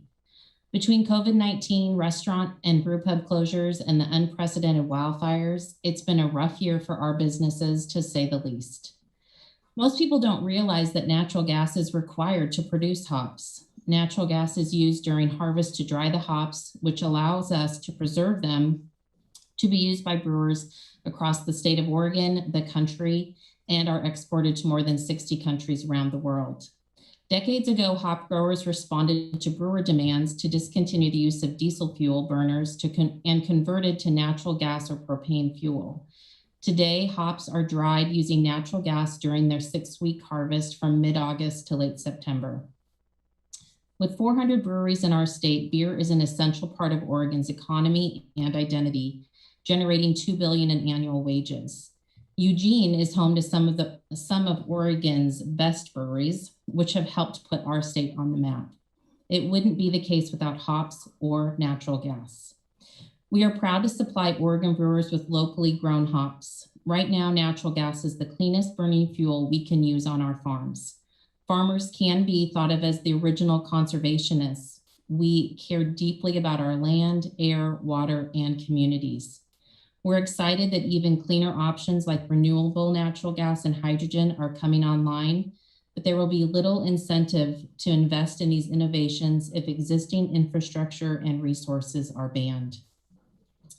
Please consider both the economic and environmental impact of stifling innovation and industry that has helped our communities thrive. We all want a clean energy future, and that will require all of us working together. And may I suggest that conversation over a beer or even a hoppy cider. Cheers. Thank you. Our next speaker is Nate Stokes, followed by Nicholas Tippins. Good evening, Mayor Venus, Eugene City Council. I want to thank you for your time to listen to what I have to say. My name is Nate Stokes, and I am an operating engineer and a believer in renewable energy. Coal-fired fired power plants darken the skies and blacken the lungs of the workers and their communities for decades. Then we fought and worked together to utilize the same grid, the same lines and infrastructure to pipe power from cleaner sources to our homes and businesses. We must do the same now. That is why Northwest Natural has a handful of renewable natural gas and hydrogen projects in various stages of development in Lane County. We can't stop the development stage. If we did that, we would still be in the dark ages. Maybe that is what some of these people in opposition want. I ask you, why would we stop at a handful of projects when we could have multiple handfuls of projects? Like I have said before, and will continue to say, we don't put all of our eggs in one basket. And I bet it all on red or black when double zeros comes. Like our communities, we must diversify and continue to broaden our options and possibilities so that we can meet whatever the future throws at us. This is why the City Council must continue to work with Northwest Natural and ensure that we can move forward together and keep partnering on tackling renewable tech together. I urge you to keep the franchise agreement and keep working with Northwest Natural. Thank you. I yield the rest of my time. Thank you. Our next speaker is Nicholas Tippins, followed by Roger. Hi, I'm Nicholas Tippins. I live in Ward 8. I'll keep my testimony short. I'm here to testify in support of transitioning the city of Eugene to 100% renewable energy by 2030. I urge you to schedule a work session to consider how to do this and to ban new fracked gas infrastructure. That is new infrastructure. I will note that most of the commenters in support of Northwest Natural seem to be misled about this point. I'll also note that the people talking about energy choice, to me, as a young person, that's akin to deciding which outfit to wear while their house is on fire. The choice is irrelevant if our entire species is going extinct due to climate change. I won't belabor this point, though. Instead, I would like to end with a poem by Drew Dellinger. It's 3:23 in the morning, and I'm awake because my great-grandchildren won't let me sleep. My great-great-grandchildren ask me in dreams, what did you do while the planet was plundered? What did you do while the earth was unraveling? Surely you did something when the seasons started failing. As the mammals, reptiles, birds were all dying, did you fill the streets with protest? What did you do once you knew? I ask you this evening, what did you do? What are you doing? You have the chance to make a historic choice for the good of the community. Don't be misled by Northwest Natural's rhetoric. You know what the right thing to do is, and I believe in you. I believe in your capacity and your courage to do what is right and to give my generation and my children's generation a shot at survival on this planet. Thank you. I yield the rest of my time. Thank you. Our next speaker is Roger, followed by Sahara Valentine. Hi, can you hear me? Yes, we can. I'm Roger Oberg, owner of Midgley Stove and Fireplace Center. Obviously, I have a vested interest in the proposal of banning natural gas. As the second oldest continuously operating business in Lane County, for the past 25 years, we've been selling natural gas stoves and fireplaces to people who want a warm house and a reliable backup to their primary heat source. We have 15 employees who provide a necessary service to the community. We hire tradesmen and staff and provide them with competitive wages and benefits. Banning natural gas ultimately will jeopardize that employment. Nearly every day, people come into the showroom to ask for help with secondary backup heat. And I know you haven't forgotten the last couple of years with the devastating storms that knocked electricity out to thousands of homes. People were without power for days, pipes froze, people froze, and sought refuge with friends and families and hotels. Those with natural gas stoves, fireplaces, cooktops, and water heaters did quite well. That reliable heat protected them and their home from the elements. Electricity, however it's generated, will never be able to do that. Having grown up in an all-electric home and then building an energy-efficient all-electric home with a modern heat pump, I can tell you that the natural gas heated home is more comfortable and more affordable. Building with natural gas reduced the wiring and panel size at time of construction and made the monthly utility bills less. Once again, it seems like government is finding ways to make housing more expensive. I feel for our kids in their efforts to find affordable housing. Banning natural gas isn't helping. You're proposing the ban of natural gas without a reliable, affordable replacement. And this sounds a bit familiar, maybe perhaps like the same government that tore down City Hall without an affordable replacement. Please don't do it again. Thank you. Thank you. Our speaker is Sahara Valentine, followed by Sarah Lamont. Can you all hear me? Yes, we can. Thank you. Mayor Vinis, City Councilors, and City Manager Mederi, thank you for providing me with an opportunity to give testimony. My name is Sahara Valentine. I am a student at South Eugene High School, and I'm speaking on behalf of both Earth Guardian 350 and Fossil Free Eugene Coalition. I live in Ward 2. As I get older, I think more about what world I'm growing up into. Climate change is scientifically proven to be disastrous, and yet we are not taking necessary action to protect our planet, its wildlife, and the current and future generations inhabiting it. In fact, we are going against the best available science by allowing climate polluters, like Northwest Natural, to continue business as usual. I understand that there is not always an opportunity to incite change, and this can make tackling the issue complicated. However, Eugene has the incredible opportunity right now to schedule a work session to pass ordinances to restrict the construction of new gas infrastructure and disallow cash incentives to switch homes from electric to polluting gas appliances. I have seen you all already stand up to this corporation by allowing the franchise agreement to lapse this coming May. Thank you. The city has provided the Fossil Fuel Corporation with the opportunity to be a partner in the transition away from fossil fuels. Northwest Natural has demonstrated that they are unwilling to sign any agreement that regulates their emissions and impacts their impacts to public health. The city needs to instead account for its climate recovery ordinance goals, as well as the desire of its constituents through broader action, not dependent on Northwest Natural's agreement. I encourage you all to reach out to Fossil Free Eugene if you have any questions or would like to further continue this important conversation. We understand that navigating a new energy future may seem difficult, but it is a necessary step in meeting our climate recovery ordinance goals. Our coalition supports you in making the city of Eugene a climate leader once again. I urge you to listen to the youth. Out of everyone testifying tonight, it is us that will most feel the impacts of decisions made now. Thank you. Thank you. Our next speaker is Sarah Lamont, followed by Scott Strickland.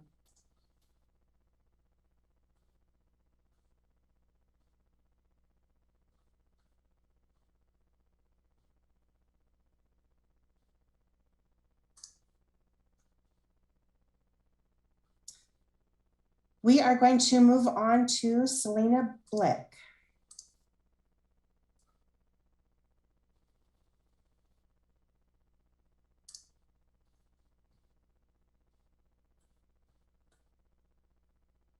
Selena, are you with us? Yes. Hi, my name is Selena Blick, and I'm here today with 350 Eugene, our Fossil Free Eugene Coalition. I know that I'm one of the voices that you've heard consistently for the last few months, and I know that you would probably like to hear some different voices and some new perspectives. Well, we're working on that. But I think it's important that there's been a few of us who've spoken at every single meeting this year. I think this shows that we really, really care. On the other hand, I have not heard anyone in support of Northwest Natural speak that many times. I would also like you to consider why we're being so persistent. Unlike those who have spoken in favor of Northwest Natural or identified themselves as pro-energy choice, we are not here because your decision regarding fracked gas will slightly inconvenience us or make heating our houses a little bit more expensive or even possibly cause us to lose our jobs. We're actually not really here for personal reasons, or at least I'm not, unless you count wanting to have a livable future as a personal reason. I'm here because I care about other people. Transitioning off of fossil fuels will help everyone, even those who don't want us to. It will make our air cleaner and make people healthier. It will make our planet more livable and our climate less extreme. And overall, it will create more jobs, even if we lose a few in the transition. These are things that will benefit everyone a lot. You have already taken a big step by standing up to Northwest Natural and allowing the franchise agreement to lapse. Don't let them get away with continuing to build more infrastructure that will keep our city tied to them for decades longer. Please take the next step and pass an ordinance to ban the construction of all new gas infrastructure in Eugene. Thank you. Thank you. And for our final speaker this evening, we are going to loop back to Sarah Lamong. Good evening, City Council. Can you hear me? Yes, we can. All right, Sarah Lamog, Ward 5 here. Councillor Clark, it has been 2 weeks since our last meeting in which you recognized the need to discuss the uptick in hate crimes in our community by calling for a work session. I am relieved to hear that you have sent out a survey to get the work session scheduled because, quite frankly, I'm holding you personally responsible for the work session to come to fruition and to continue leading City Council in taking bold action to declare racism a public health crisis. I'm taking this stance not because you made the initial call for the work session, nor for the fact that you are my city councilor. I'm holding you personally accountable because there are over 500 people, including myself, taking note of how you follow through on your word. As detailed in my petition for your resignation, you have a patterned history of enabling far-right ideology and behavior, dare I say white supremacy. But you and your colleagues on City Council have come to your defense time and time again. So here I am, as a gravely concerned constituent, demanding that you prove us wrong. Lastly, I am requesting that the City Council pass a series of ordinances to 1, mandate the transition of all utilities in the city to 100% renewable energy by 2030, and 2, levy a fee on Northwest Natural and other climate polluters to create a fund to transition low-income and historically marginalized communities from fracked gas to electric appliances and to retrofit these homes to increase efficiency. And lastly, as a shout out to International Women's Day, it would have been great to have more women featured in this public testimony tonight. I yield back my time. Thank you, and that concludes the public forum for this evening. We have reached our 90-minute time limit. Thank you very much. That was a very full night of testimony, and I'm very impressed. All but 8 people had a chance to speak. So thank you to all of you who spoke. You were interesting, informative, specific, and succinct. And so that's a lot to pack into a couple of minutes. Thank you very much. It looks like Councillor Clark has a comment to make. Thank you, Mayor. I just wanted to say a couple of things. Number one, Sarah, thank you very much for your testimony, and I appreciate what you said. I'm glad that you'll be holding me accountable because I intend very much to follow through with this if we have sufficient votes on council to have the work session, and I suspect we will. My colleagues would certainly also vouch for the fact that I can be ornery at times, and I will push on ideas that are important to me until they come to fruition. So this is one that I'm going to push very hard on to see our city be more effective at deterring bias and hate crimes in our community.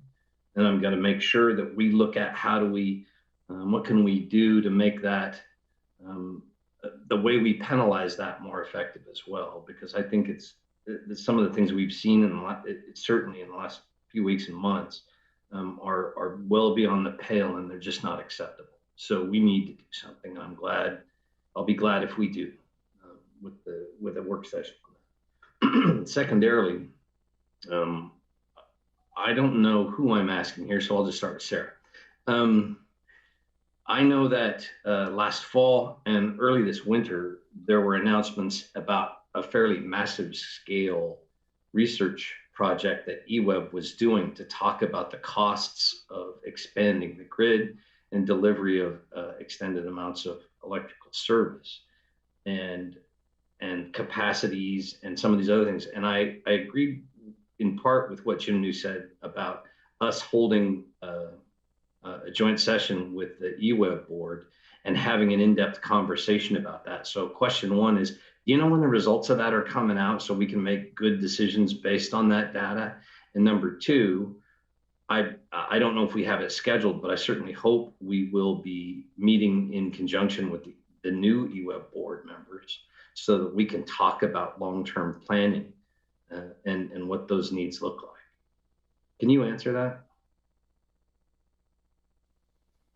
I can answer it in part, but I can also follow up after this public hearing, because we've met a number of times on this topic, and they did their initial work, and I think it came back last fall at some point, and I can't remember, Mayor, you might remember, or Council President Ye from our last meeting, if that is, it feels like they were doing some revisions to that in a second round of that work, but we can come together at any time and have them report out on that. Okay, excellent. Like I said, I think that with all of the conversations on all sides of this issue in our community and our conversations that are ongoing with regard to power sources beyond just natural gas, it's important that we're talking with the leadership of EWEB and working, if not, entirely in concert, at least with good information from one another. So I'd really encourage that. Thanks. Thank you. Councillor Keating. Thank you, Mayor. So just so council knows, 9 times out of 10, unless something's really out of bounds, I'm an enthusiastic yes when a councillor puts forth a work session.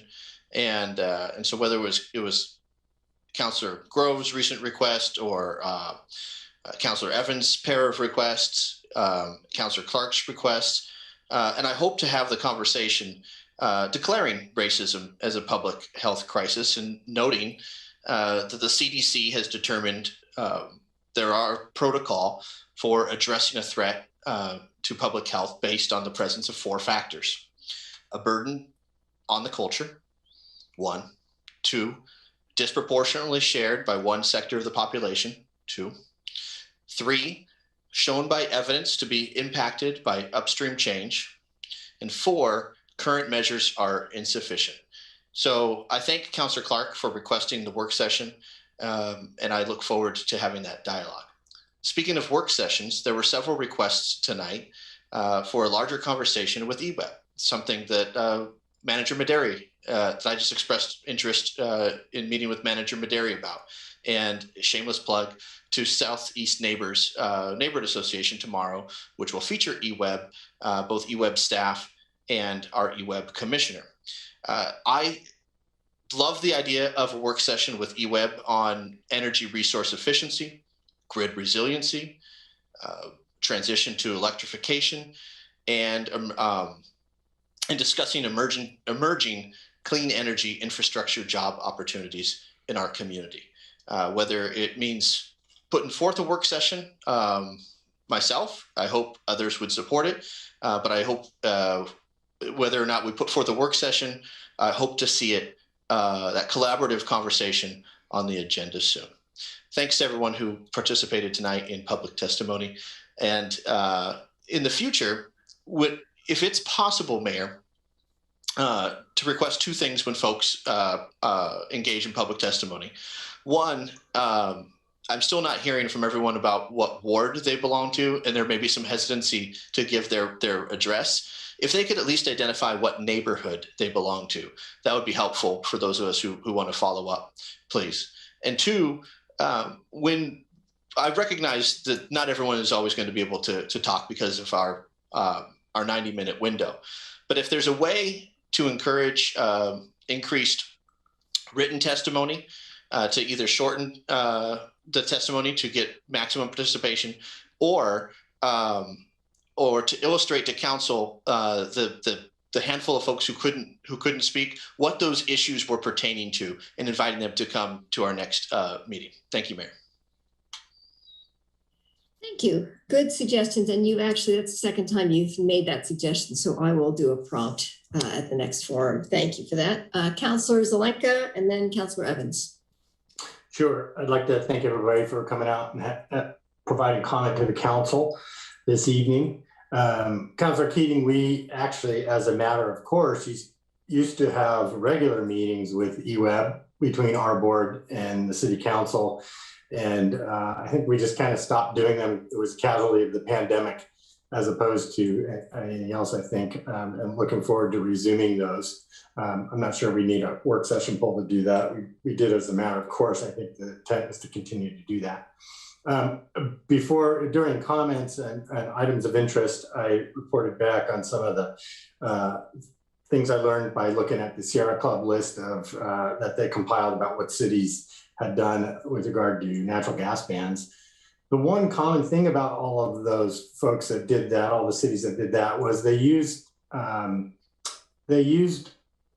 their local building code to do that. And they have authority to do that. In Oregon, unfortunately, we have very limited control over our building codes at the local level. They're done at the state level and set at the state level. So that might not be an option as it was in California. And all of our other ways of instituting bans or creating incentives have very clear or have unclear authority of whether or not we can do them and take off, never been done before.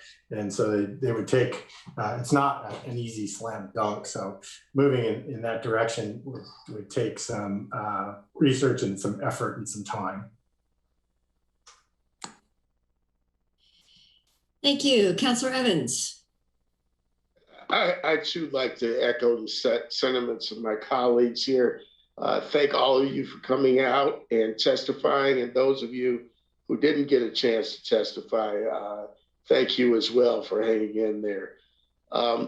One thing I want to do is I want to recognize Lynn Woodridge from Ward 6, who is the Active Bethel Citizens Co-Chair. She brought up two key issues, I think, that need to be addressed tonight.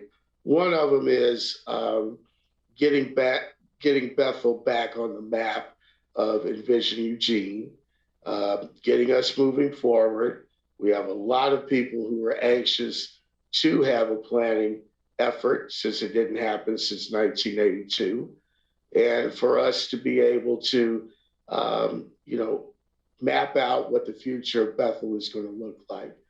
The second thing is that a number of my neighbors over on Justin Drive felt like they were blindsided by this postcard that went out saying that the ponds were going to be filled in, which I understand that is not the intention of the owner. And two, what to actually do with the property. The property was in the hands of Oregon Fish and Wildlife. We really didn't have anything to do with the transaction, but I'm talking about the city of Eugene. But we do need to address some of the zoning issues that are brought up by the purchase of this property and how it will eventually be used in the future. And so you'll probably see another work session poll on that, because I know I'm not the only counselor that has had these situations come up in their ward.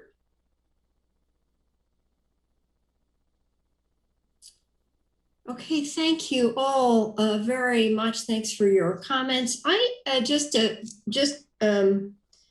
two things wanted to mention that we actually, council leadership, so council president and mayor and the city manager have quarterly meetings with the general manager at EWEB and two board chair and vice chair. So we have been maintaining a conversation. And so as Councilor Zelenka has said, I think having a work session is something that would naturally emerge out of that. And we did recently just talk about their electrification study. So we are trying to maintain a closer connection, and you are right to ask for a work session. And I think it's time. And the other thing I wanted to say, just as sort of a broad general comment, both to everyone who has testified about natural gas and Northwest Natural Gas and where council is in terms of policy, is to remind everybody that council passed a Climate Action Plan 2.0 with many actions embraced in there, many of which we are working on. And so those members of the public who are concerned about, what is your policy and where are you going? It is actually embodied in that CAP 2.0. It's on the website. You can look through those actions. And so just remind you that a lot of things people are talking about saying, would you do this or don't you? It's in the CAP. A lot of these things are in the CAP. And so I think our challenge as a city is how much can we implement and how quickly and what are the priorities? And so I would just encourage people to take a look at that CAP and identify those things, those actions that they think kind of rise to the top. But we have adopted a policy that takes a very broad and very collaborative approach. And, so take a look at that and have that be your starting point as we talk. And with that, I think we are now ready to go on to the next item of business because our work is not done. So we now have finished with the public forum. We're ready to move on to a public hearing. This is a public hearing. Let me give the title. This is a public hearing on the FY 22-27 capital improvement program. And so this is your moment. For those wishing to testify during the public hearing, please raise your virtual hand or press *9 if you have joined via phone. Request to speak will be accepted until the first person to testify begins speaking. When you're called on to speak, please give your name, city of residence, and for Eugene residents, your ward if known. You will have 3 minutes to comment. The timer will appear and the red light indicates the end of the 3 minutes. So with that, I'm going to turn it over to the city manager to introduce the topic. Thank you, Mayor. Just a reminder that we did have a budget committee meeting on this, on the CIP on February 18th, where the committee discussed all of the different sections of this. You had a pretty good thorough presentation, and they recommended that that we move this as approval to the city council. So just a slight reminder for those that may just be tuning in the first time, that the CIP and the plans and the projects that are in that plan are actually sourced from previously adopted council plans and policy documents, maintenance monitoring programs, and funding directives from state and federal grants, legal mandates. So it's a lot of work that happens that then this kind of is the implementation of all of that. All of those are developed through various forms of public engagement. The CIP is shared with the community through the budget committee, the planning commission, neighborhood group newsletters, and the city council newsletter. The CIP this year for this FY 22 and 23 is a $288.4 million budget. Thanks. Okay, thank you. So I now open the public hearing, and it looks like we may have one person signed up. Jessica? That's correct, Mayor. We have Zach Mulholland signed up to give testimony.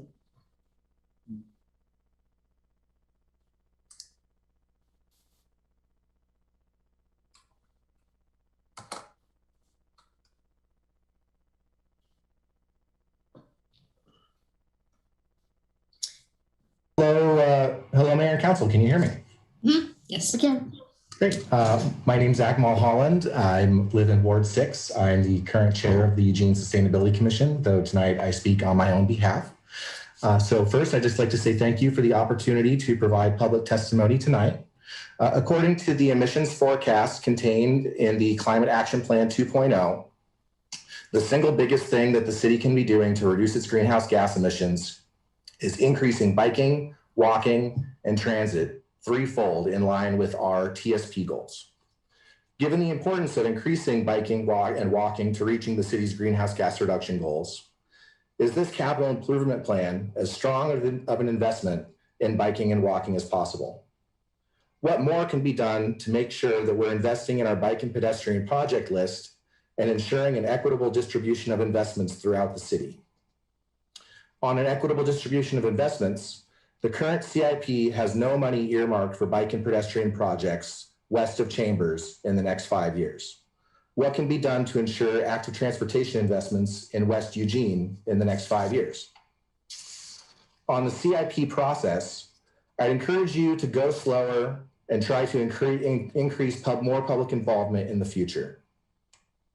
In addition, The current plan has bike and pedestrian spending and pavement preservation funds given as lump sums.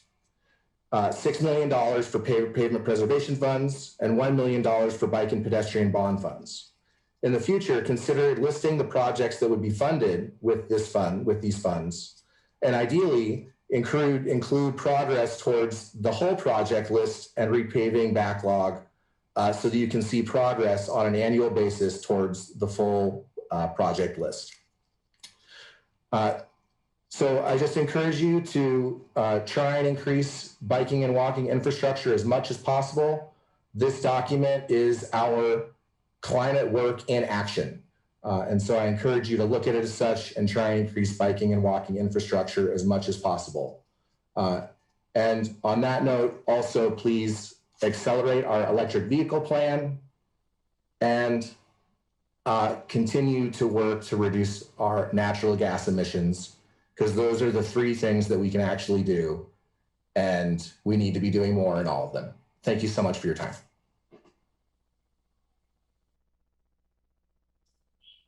Thank you very much for your testimony. I see two counselors with, looks like they have comments. Councilor Evans, your hand is still raised. Is that? Yep. Okay. Yeah. Councilor Evans, then Councilor Zelenka, and then Councilor Clark. Yes. You know, I like to speak to Zach Mulholland's testimony, specifically around the issues of bike and ped infrastructure. I totally agree with him. Those of us who live west of Chambers, you know, and River Road, need to have more bike and ped infrastructure. We have had new developments built without bike infrastructure, should have been there and it wasn't. I point to Avalon Street as being one of those streets that do not have, more modern street, but does not have bike infrastructure on it. So I think we need to find some ways to increase that and also to increase the usage of bicycles in our transportation portfolio. Thank you. Councilor Zelenka. Yeah, thank you, Mayor. At the Budget Committee meeting, I put in an information request about how the CIP or how the CRO is affected by the CIP and how it was changed by the CIP. And Sophie wants to ask a question too, apparently. And if they could provide examples like Zach Mulholland talking about bike ped projects. And I was wondering what the status of that information request was and if there's a timeline for it. Hey, Councilors, like I'm just sort of looking out at the other people that are on this call to see if someone's going to jump in, because I don't know what the actual status is, but I know we have staff on the line that might know that. I can answer. Hi, Councilor Zelenka, it's Mia Carriaga, Central Services. And we are working on that. You'll recall that much of our work was actually born out of a conversation from the Budget Committee at the previous CIP. And so we're just ensuring that our answer aligns because we worked from that. It will align, but we want to make sure that it's in alignment with the former conversation. And of course, it takes coordination across the multiple departments who work on the CIP, so Public Works and Central Services. Yeah, it's not a yes/no question. It's a complicated story to tell. And it kind of gets back to another thing that we talked about at the retreat, which is telling our story. When we get this information, it will help us tell a story about what we're doing as a city to move the dial on climate change, in particular, how the CIP does that and the projects that we build. It's like, you know, it's $288 million over 6 years. That's almost $50 million a year of projects that we build. So we want to be able to say how those two things link up. Thank you. Councilor Zelenka, could I just quickly add, one of the things that you'll see, especially around transportation, is that we put together a prioritization matrix that also includes meeting CRO goals for transportation. That's brand new for this year, but you'll start to see it play out in future CIPs because many of those prioritizations actually come at the point we apply for grants. And those grants are typically happening in advance of the CIP, and then those projects end up in the CIP. So there'll be more of a direct correlation between that prioritization and what you see in the CIP in future years as well. Right, good. Thank you for that. I mean, the trans plan has the potential, according to the work that was done, the CAP 2.0, to be 40 times the reductions that a ban on new infrastructure would be. So getting that, and that's where the CIP comes into play, and working on those things that actually that give us a big bang for the buck potentially are really important towards making our CRO goals. Thanks. Thank you. Councillor Clark. Thank you, Mayor. I'm not entirely sure what to make of this continuing story of agreeing with Councillor Zelenka on things here, but I'm going to agree with him again that transportation is the real key to addressing climate. And I'm trying to remember when we passed the TSP. I think it was like 2 years ago, wasn't it? Was it anybody? I don't remember exactly when we passed it. 3 now. Well, that just makes my question even more relevant. So one of the motions I made when we passed the TSP that passed was for us to begin to study and reflect in the CIP those projects required to make sure our system was set up adequately for electric and autonomous vehicles. And I know that we put in, not in the CIP, but in the budget initially some money to do some studies that involved the U of O. So what I was at, I don't see Rob on this call, but maybe, I don't know, Matt or maybe Alyssa, can somebody characterize for me how this CIP 3 years after we passed that goal reflects our learning or our actions to try and get down the road to a better travel infrastructure and transportation infrastructure that takes into account the needs of electric vehicles and autonomous vehicles? Anybody want to take a swing at that? That's a great question, Councillor Clark.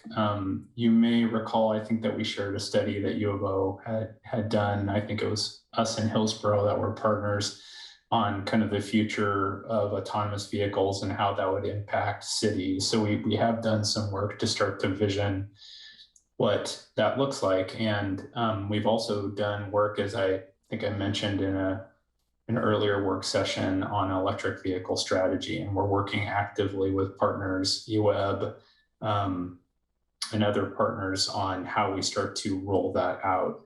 So one thing I'll say about autonomous vehicles that we've learned as best practice is that you should really be designing your city for the way you want it to work, whether autonomous vehicles were there or not.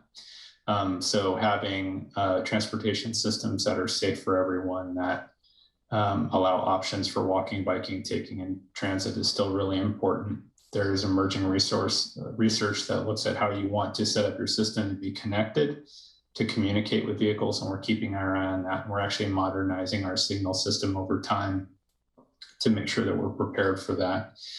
With electric vehicles, we've been working with the state to try and best understand what the statewide rollout will look like and what we can learn from them. We expect that electric vehicles will have parity with gasoline vehicles in price in probably about 2025. That's really exciting to see an acceleration in electrical vehicle use. But the piece we're still really working on, and that our electric vehicle strategy identifies, is what role does public charging actually play in that? Because there's going to be private charging stations that come up, and how do we find that niche that we invest in the best way possible? Appreciate the answer. It was a broader answer than I was looking for, but it sounds to me like we haven't gotten to the place yet where we are ready to name specific projects in the CIP about how we can be building infrastructure more friendly to those new options. Am I close there about? Yeah. So basically, it's new.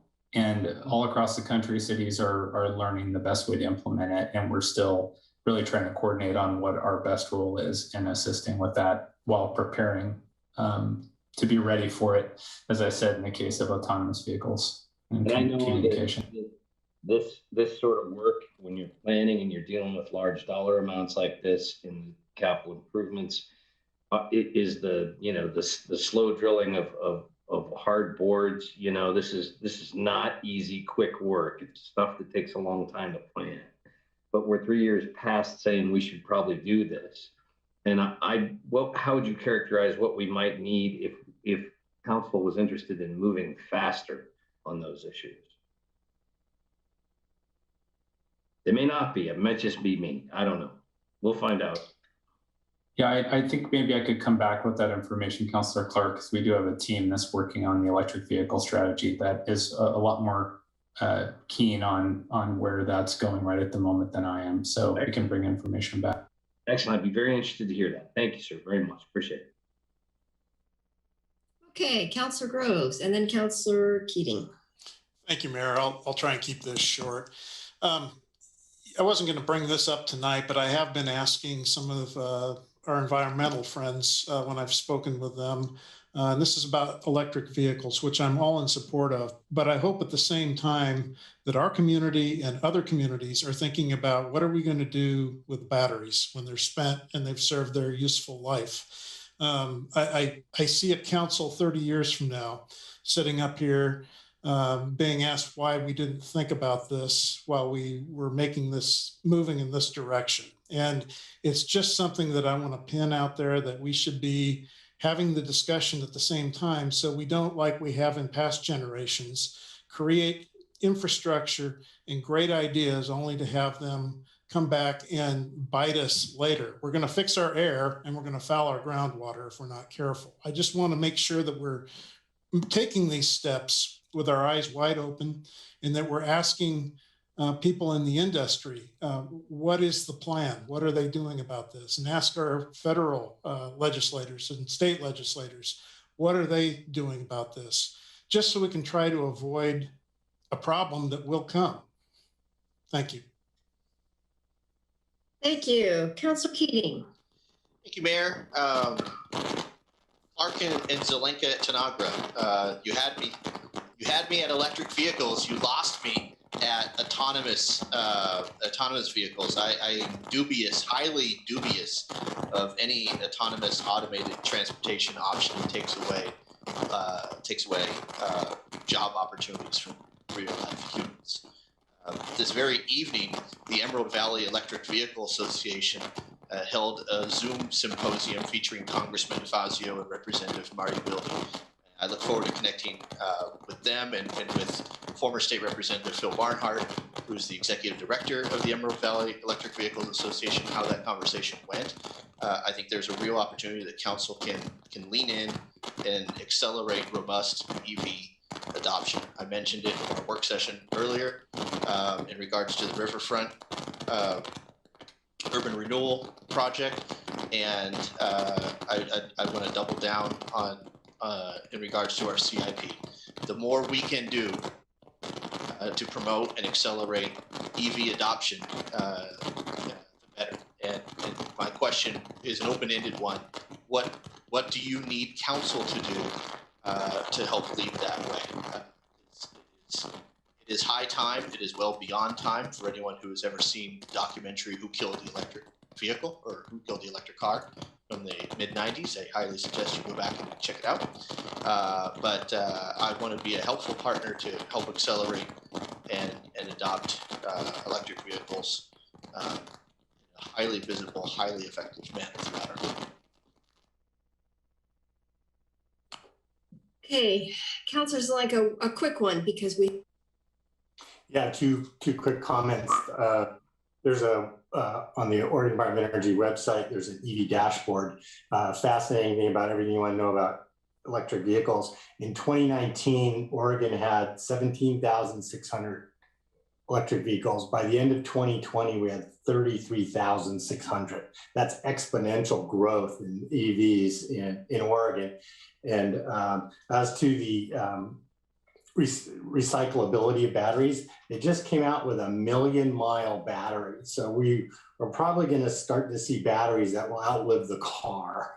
So recycling is still a problem at the end of life, but it's not going to be an interim thing. It's going to be way at the other end, and they'll be usable over and over, maybe tenfold the life of a car. Okay, thank you. Clearly you want to talk about this, but this is really not the night to keep going.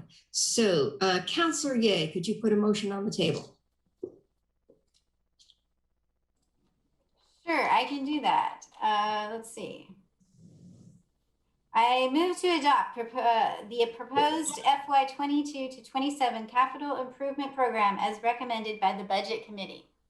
Second. All in favor, please raise your hands. 1, 2, 3, 4, 5, 6, 7, 8. All right, that passes unanimously. Thank you very much. And now we're closed with that public hearing. I am opening a new public hearing on an ordinance amending the Eugene Springfield Metropolitan Area General Plan. And hang on, I have to go to this. So I guess we'll begin with the city manager introducing the topic. All right, and then are you going to come back and do the quasi-judicial part? I think so. That okay. If this is in front of me, I think that's how it's going. Yeah. Okay, perfect. So this is a public hearing on a Metro Plan amendment and zone change. The applicants for this proposal are looking to expand the allowed industrial uses on 4 properties to change the zoning from heavy industrial to light medium industrial. They're located northeast of the intersection of 5th Avenue and Seneca Road. In order to process the requested zone change, an amendment to the land use diagram in the Metro Plan is also required. The Planning Commission held a public hearing on the applicant's requested zone change and Metro Plan designation change, and after deliberations, unanimously recommended approval. We do have staff here tonight if you have questions on this after the public hearing. Okay, thank you. So I am gonna try not to reread things that you have just said, but as you have mentioned, this is a public hearing on a proposed ordinance for a privately initiated Metro Plan amendment to change the plan designation on the subject property from heavy industrial to light medium industrial, as well as concurrent zone change from I3 heavy industrial to I2 light medium industrial. Those wishing to speak during this public hearing should raise their virtual hand now. To enter the speaker's queue for this item, you may raise your virtual hand in one of 2 ways. If you're joining us on a computer, laptop, or smart device, click on the raise hand. For those joining by phone, press *9. Requests will be accepted until the first person begins testifying. When the hearing begins, it looks like we just have 1 speaker, so I'm skipping this and you'll have 3 minutes to speak. You'll be able to come up on your video. The City Council's role in this process is to approve with modifications, or deny the application. The decision-making process for this application is considered quasi-judicial, so we will use a quasi-judicial format for this public hearing. To start, do any councilors need to disclose any bias, conflicts of interest, ex parte communications, or abstentions pursuant to EC 9.7065. I'm not seeing any. Let's see. No ex parte. Have staff received any challenges? Have staff received any challenges to a counselor's impartiality submitted pursuant to Eugene Code Section 9.7065? No, we've not. Not looking like it. Okay, thank you. Testimony presented at this public hearing should be directed toward the applicable approval criteria or other criteria that the speaker believes apply to the decision. The applicable approval criteria for this set of related land use applications include Eugene Code Sections 9.7735 and 9.8865. The full text of those code sections is available in the findings attached to the AIS for this public hearing. The failure of anyone to raise an issue accompanied by statements or evidence sufficient to afford the City Council and parties an opportunity to respond will preclude appeals on that issue. Traditionally, once the public hearing is open, speakers are called in the following order. Well, we only have 1, so we'll just do that. When you are called to speak, please give your name, address, and clearly state whether you support, oppose, or are neutral to the application. You will have 3 minutes to comment. Timer and lights on the podium indicate the time you have to speak. Yellow light indicates the end of your 3 minutes. I now open the public hearing. And Jessica, am I right that we have one person? That is correct, Mayor. We have Teresa Bishop, the applicant.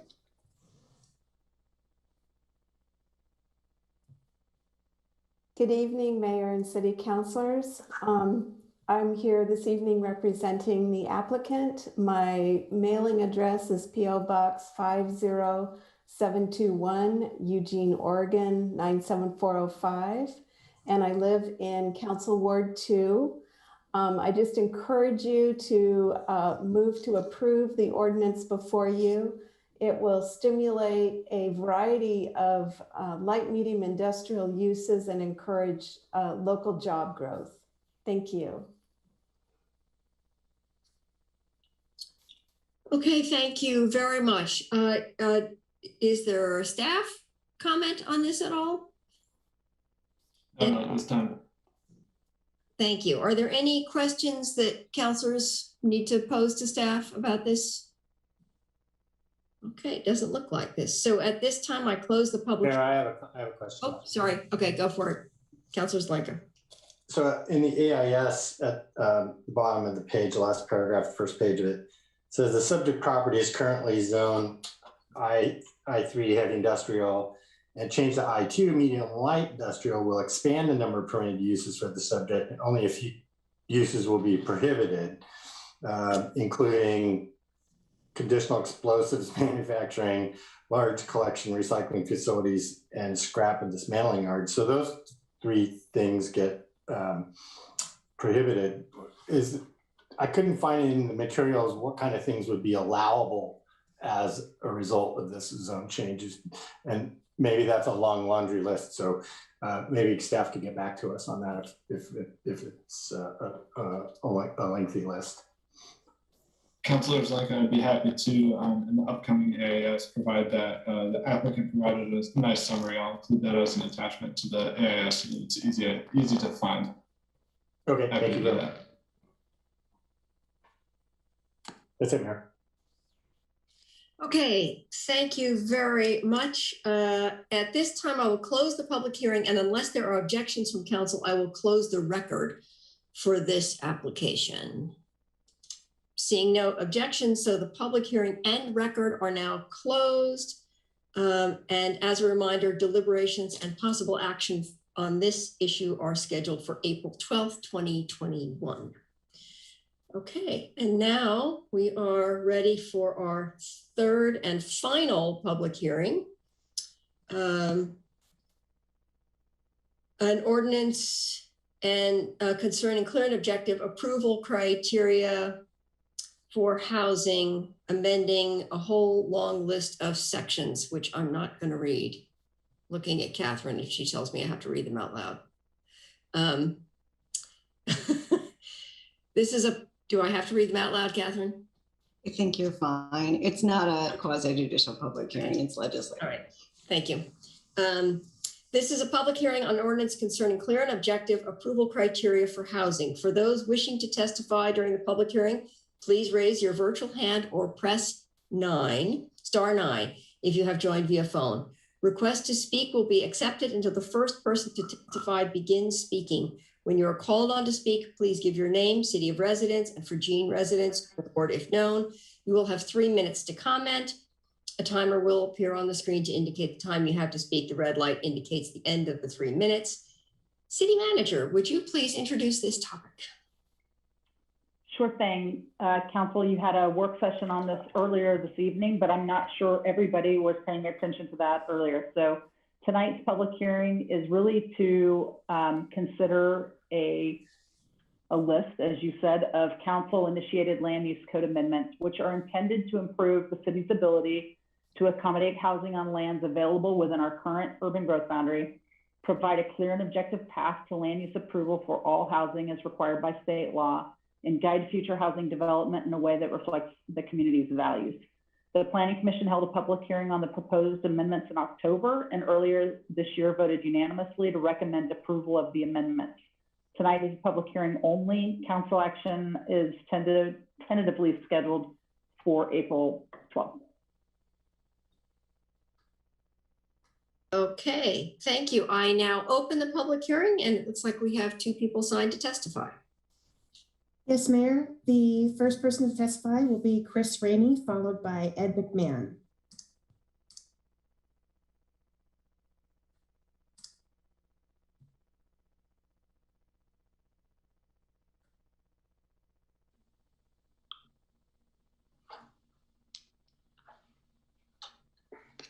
Good evening. Can you all hear me? Yes, we can.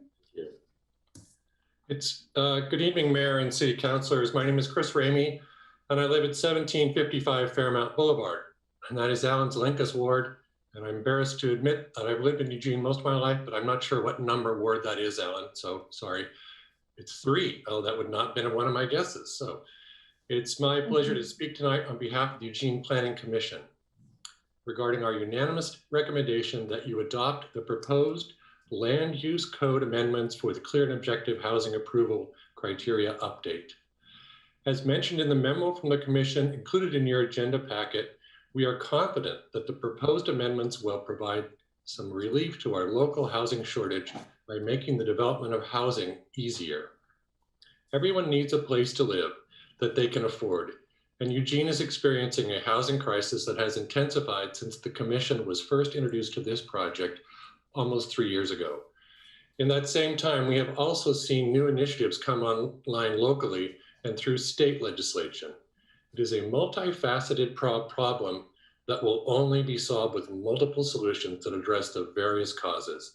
The changes included in the ordinance you are considering for adoption will help reduce barriers within the land use process to make it easier, faster, and less costly to prepare land for much needed housing. As Eugene's Planning Commission, we see it as part of our role to help ensure consistency among various projects and initiatives converging on common goals. In light of all the work to solve the housing crisis, we applied a pro-housing lens to our review of the draft changes. We made choices geared at removing or modifying unnecessary or burdensome requirements. A lot of our discussion time focused on right-sizing the city's requirements given our concern over adding any new barriers. Tree preservation standards and transition standards are good examples. They both stand to do more than what's required now, but also include options and alternatives to provide some flexibility within the clear and objective framework.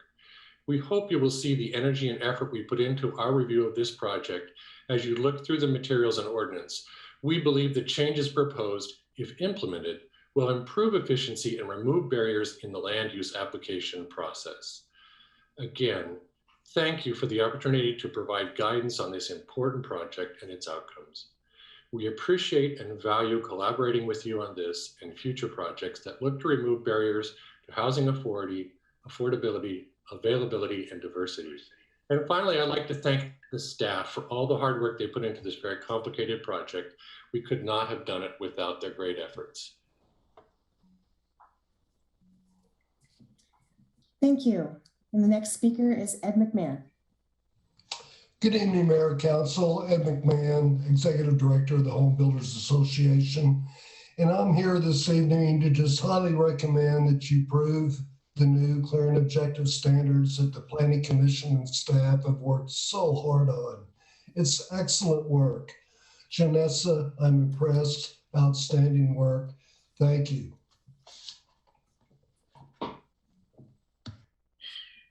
Thank you both for staying up late and wading through a very long public forum in order to offer this testimony. You are heroic and have done much work, and that's true of staff too. Are there councilors who have questions or comments? Yes, it looks like Councilor Clark.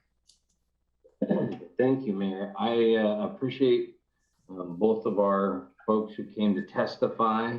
That was strong testimony, and I want to echo the part that Ed mentioned, Janessa. This has been an issue important to me, and I've talked about with Ed and with others in the home building community for a very long time, for years and years. It was an issue that I was banging the drum about years ago. So to get to this point where it's complete, to have unanimous support of the Planning Commission and to have my friend Ed say what he did speaks very loudly and very strongly about the quality of the work that's done here. So well done, and thank you very much. Thank you. Can I add something real quick just to follow up to Councillor Clark? I did want to let you know that I verified natural gas is not something that we require. And so water and wastewater are the two main utilities outside of transportation infrastructure that we review for. So just to close the loop on that question. And thank you for the compliments. Okay, thank you all very much. Thank you, staff, for hanging in there with us for a long night. Thank you, council. We are, Councilor Grove, sorry. Did you have a comment? Okay. Thank you all very much. Have a good night's sleep. Good work. Good night. We are adjourned.